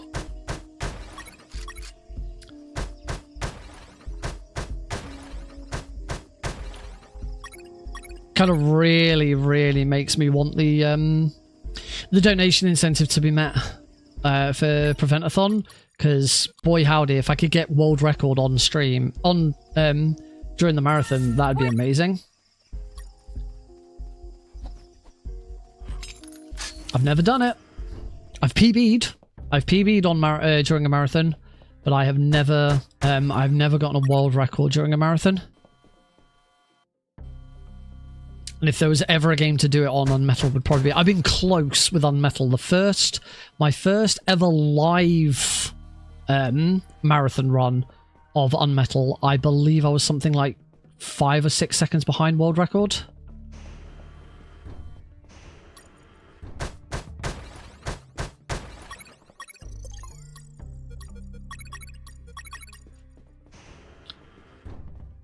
And I'm pretty sure I then did another stream later that week and smashed it. That was back when I was doing any percent easy as well. That's something I said that I was going to do at some point. I was just going to blast through any percent easy again and just see how well I could do. That's really annoying. Again, that's more XP that I'm now not going to get.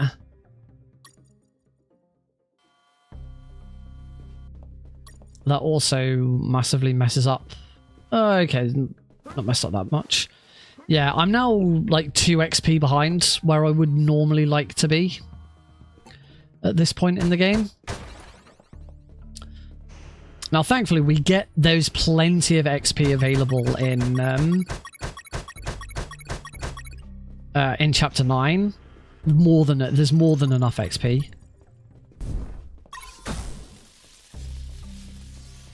We still need to grab that medal, so we just got to wait for that camera to turn. Yeah. I haven't been affected by the annoying guard RNG there for a while. Right. Punch, punch, punch. Load, because we want the cameras in the next, in one of the upcoming rooms to be in our favour.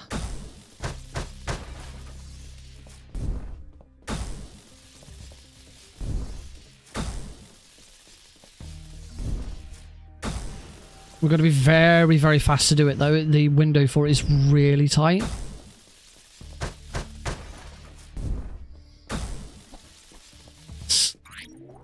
That camera there.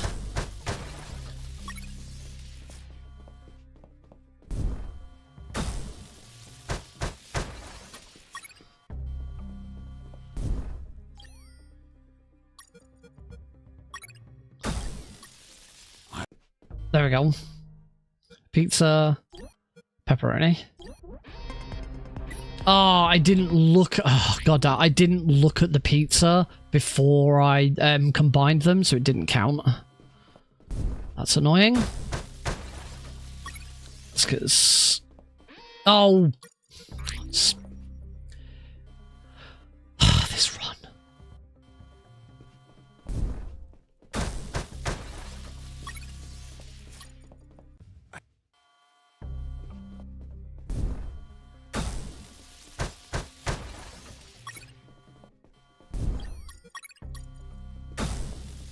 There we go, now I've done it. Pizza, pepperoni. 2 minute 12 behind.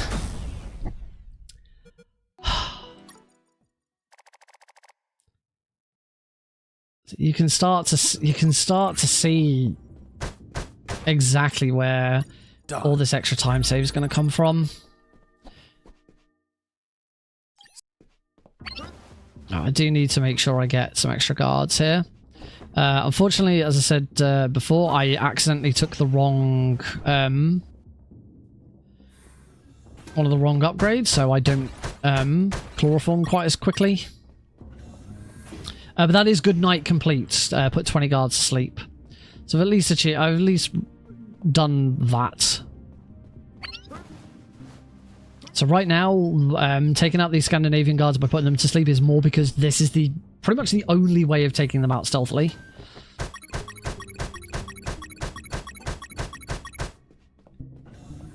It also allows me to move them into these rooms so that they're out of my way. Pop down, that's secret number 15. That is the last secret I'll get. You don't get any more secrets in the game now. Oh, I just don't need those items. Hope this guard doesn't turn. There we go, grab that medal. That was an annoying one. 4, I don't think I'm gonna need the remove requirement. I think we can skip it. Base, escaping prisoner. Send backup. Just quickly pop into this toilet. Smash it.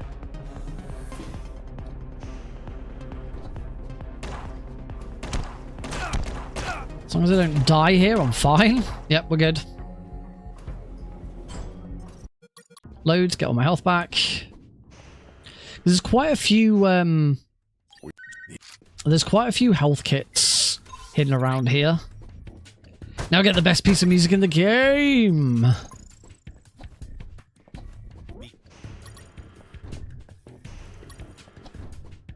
Okay, well, if anything, hopefully this this run does give us that this one optimization of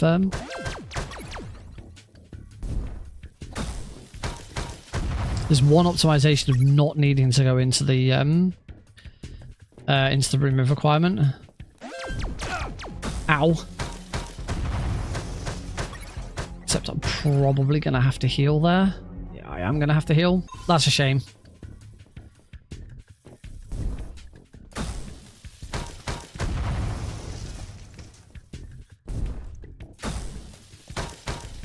Go. I'm still gonna be on. Ah.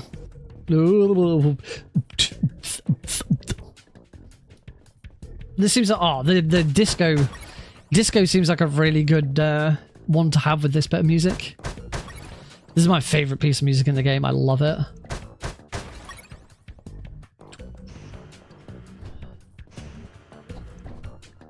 I won't save it. We don't need to go into that toilet. There's no toilet door in there.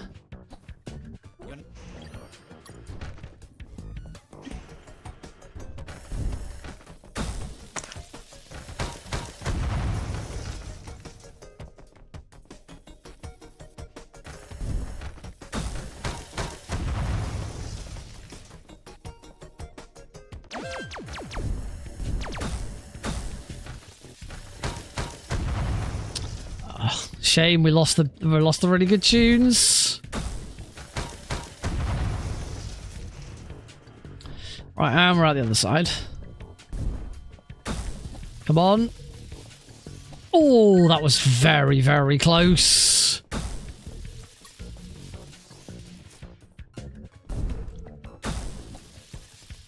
Still good for health kits. There's one in here, so I am on max. I do actually want to make sure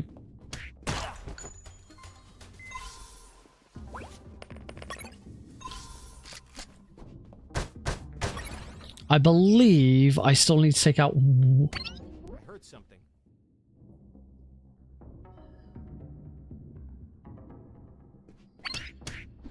I believe I still need to heal this guy. That's light munitions expert. That's mandatory. We have to take light munitions expert. So heal him. I think that's it because we've got the three. No, we've got the 3 free guys coming up, and I've got 4 health kits. Okay, we've actually saved quite a bit of time there. We have to use the coin here. A coin. We'll equip the sunglasses while we're here.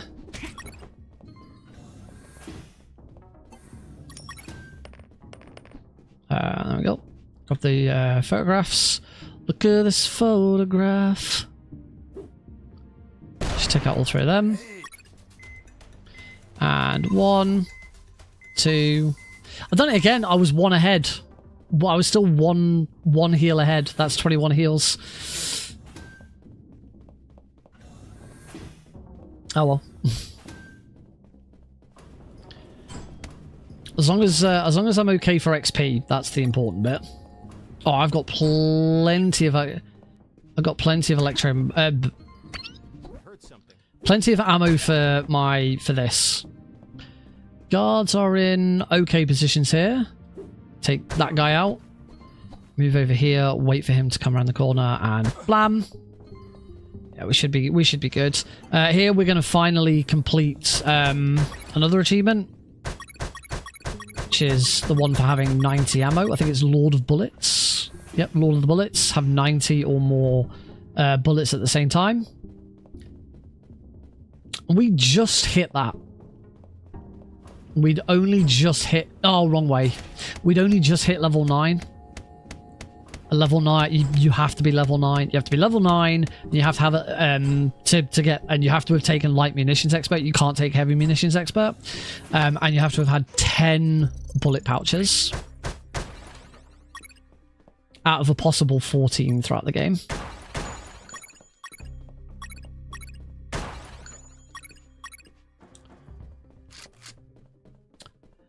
Oh, not much happening on the roof. This is pretty straightforward. Usual, grab the wires, grab the clips. This is the same in every run. There's no deviation between any run here. The only difference between any run and any other run and any percent is that the items are in different positions, so it's a bit easier to combine them. So left, right, right, middle, middle, left. And then cut left, cut right, cut middle. Done. 115. It's not, I'm pretty sure it's not, unless during my world record, floor 3 was atrocious. Because I'm now 102 behind. 1 hour, bang on 1 hour to see the helicopter. Where actually that is another one of the game's ending fake outs. The game has like 3 fake out endings where the game kind of suggests to you that you're about to leave and the game's going to end, and then something else happens. I've not got great RNG here.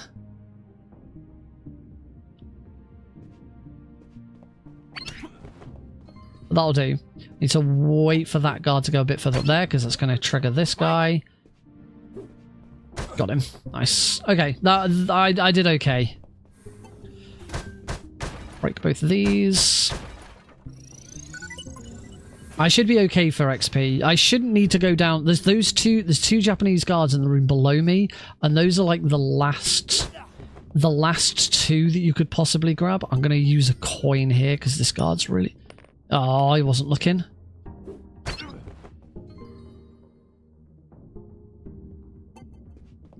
I shouldn't have done that.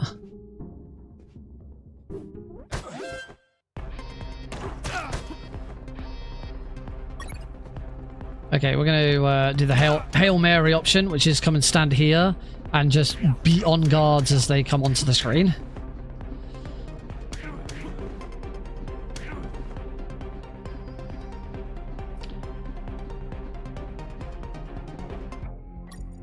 I need to heal. A little bit slow. Another toilet door. Heal and then load so that all of the guards reset, but also I get my health back. Alright, Takuma Takagashi.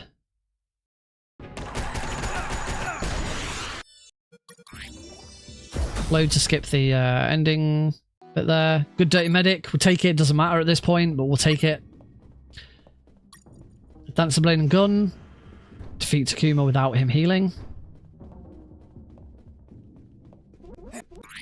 Grab that. I'm going to heal, and I'm going to grab myself 1 spare health kit. Didn't actually need to heal there, but oh well. Right, off we go. And I am level 10, so I'm still fine for XP. I don't need to go and get any XP from these 2 guards. This will be the fine. If you don't hit level 10 off Takuma, there's 2 Japanese guards in the room below me here. You can see their arrows on the screen. That's your last chance, really, because I don't think any of the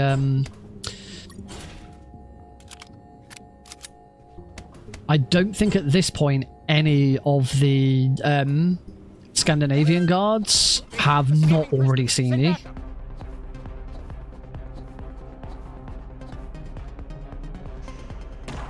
Oh, good, he didn't shoot me. That was nice.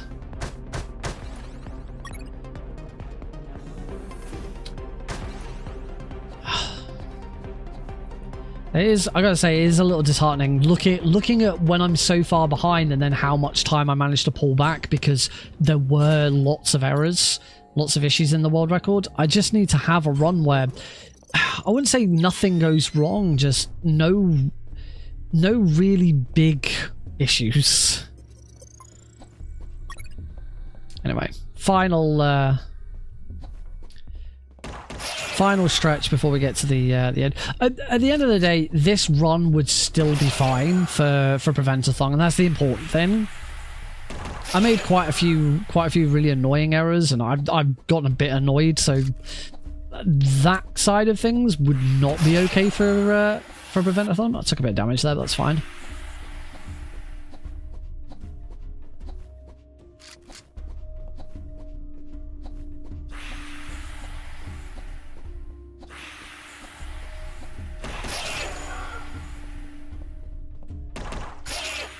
Oh, nearly didn't shoot that one.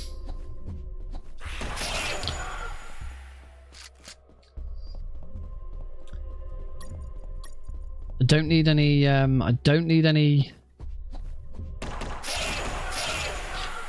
grenades. Oof. Don't need any electromagnetic grenades. And I don't need bullets. We had 90 bullets a minute ago. Yeah, I've used a bit, but not enough. So this is one final optimization I've been meaning to do for ages, which is when we go into the armory before the final boss, all I need is rockets. Do not disturb complete, which is get through the catacombs without destroying any prison doors. Go this way, it's slightly quicker.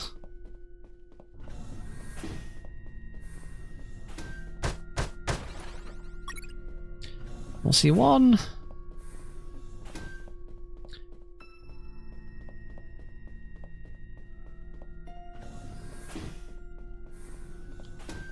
Punch, punch, punch. Oh, punch. Punch, punch, punch.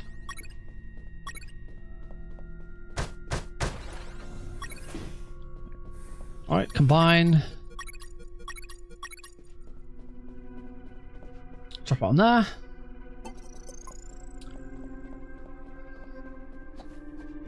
In we go. So don't need to worry about taking any more of these guards out with chloroform or healing any of them. Just need to finish the game. I've got one more toilet door, and there's one achievement to get during the final boss.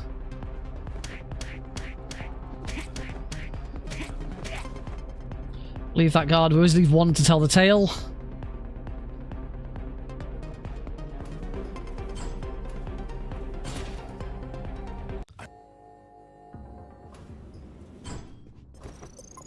Go and get the last toilet door.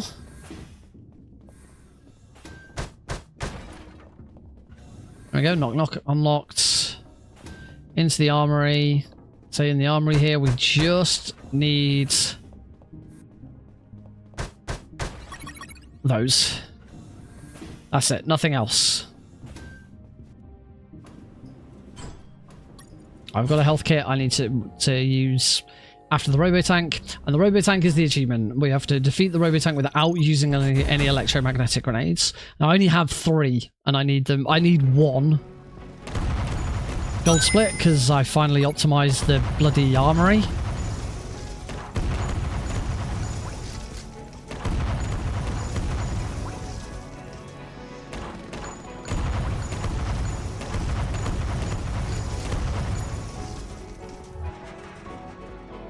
Wow, 4 seconds as well.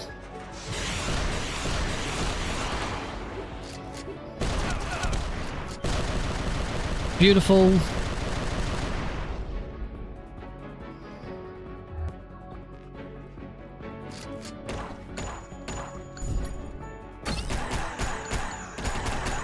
Oh, not quite one phase. This is why you need 2. Let's always have 2. 140 behind. 108. At least I am now very consistently... Oh, and... Oh, that's interesting. So I just got an achievement, which was get the maximum amount of experience in at least 5 stages. Because I screwed up on a couple of stages and didn't get max experience. Apparently this counts. Chapter 10 having 0 XP counts as getting max XP. So that's, you actually only need to do it 4 times because this is a freebie. In fact, chapter 6 is also a freebie because it's impossible not to finish chapter 6 with max XP. So you only have to do it in 3 chapters because 2 of them are completely free. Finish the game without using a putty. Finish the game on hard. Or just finish the game. And then finally finish the game on hard. There it is. Hopefully that, I'm pretty confident that was all of them. Yep, there we go. All 40 achievements. At least we validate the run. 108. So close. I'm so close. I know that 140 behind doesn't look close because that run was awful. But there's so many small opportunities that then become very big opportunities. All I need is just a run where I don't make a big mistake. And this world record is, there's so much, I think there's a lot of time save. My summer best suggests 56 minutes. That's almost certainly incorrect. I think sub 105 is doable, but that's probably quite tight. Yeah, this is, I'd say this is close. It'd be amazing if I could do this live on Saturday. And the only way that's going to happen is if people donate. So make sure you check out Prevent-A-Thon all this week from Thursday through to Sunday. Prevent-A-Thon is on. Got loads and loads of great runs from some fantastic runners. A lot of good friends are involved in the marathon, both in front of the camera and behind the scenes, including myself. I work tech for the event. And then yeah, I've got this one on Saturday. It's any percent hard, but there's an incentive to upgrade it to all achievements. Be amazing if that incentive got met. It'd be even more amazing if it got met and then I got world record. It's so close. I just need to stop some of the really, really awkward mistakes that I've made. But with that, we are going to finish a little earlier tonight. I did say in the I think in the YouTube description that maybe, oh no, I said it in the on the Blue Sky post and the post on Discord that maybe we'd do some cheeky fox hunt at the end. I'm not going to. I'm back in the office again tomorrow, and I could do with making sure I get some decent sleep this week because my week's a bit all over the place this week. So I'm in the office tomorrow. I'm usually in the office on Thursday. But then Thursday night into early Friday morning is the next episode of Fast Travel. I was swapping on over to finish up on this screen.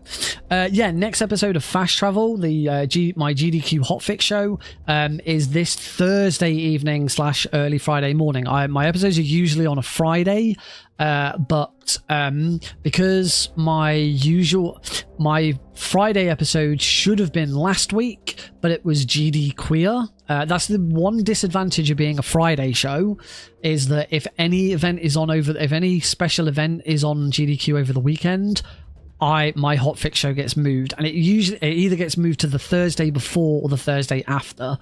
So because it should have been last Friday, it's been moved to this Thursday. It's a bit awkward because I do have work on Friday. I'm going to be up till 3 a.m. on Friday morning, and then I'm going to start work at 9, so I then get 6 hours in between that ending and my actual job starting. But it's not very frequent. I never go into the office on a Friday, so that's not too difficult either. And then there's another show next week, because then I'm back onto my normal schedule, back to every 2 weeks.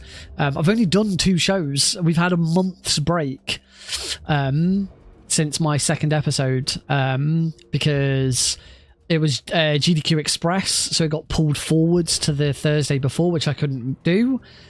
And then this week's episode should have been last week, so that would have been another 2 weeks. Instead, it's been 3 weeks. But then, as I say, I got 2 episodes in a row, 2 episodes 2 weeks in a row as a result. Both of those episodes are finalized. This week's episode, we're going to France. We've got a Prince of Persia Lost Crown race, 2 French speedrunners speedrun racing a French developed video game, because it was developed by Ubisoft Montpellier. Then we have got a French runner, Eau Claire. I did this earlier when I was first announcing it. The name keeps tripping me up. I hope they're not watching. I'd be very disappointed. Eau Claire de Leyland. I really need to get that into my head ready for Thursday. Eau Claire de Leyland is running Light Matter Anniversary, all prototypes. This is the prototype levels that were developed before Light Matter then became a game. Light Matter is actually, I think, a Dutch game. It's not French, but it's still a French speedrunner. And then we do close on a French speedrunner speedrunning one of the latest French video games, Claire Obscura Expedition 33, which is being run by a French speedrunner by the name or nickname is the name of the runner. The runner's name is name or nickname. So that's going to be really, really cool to see that as well.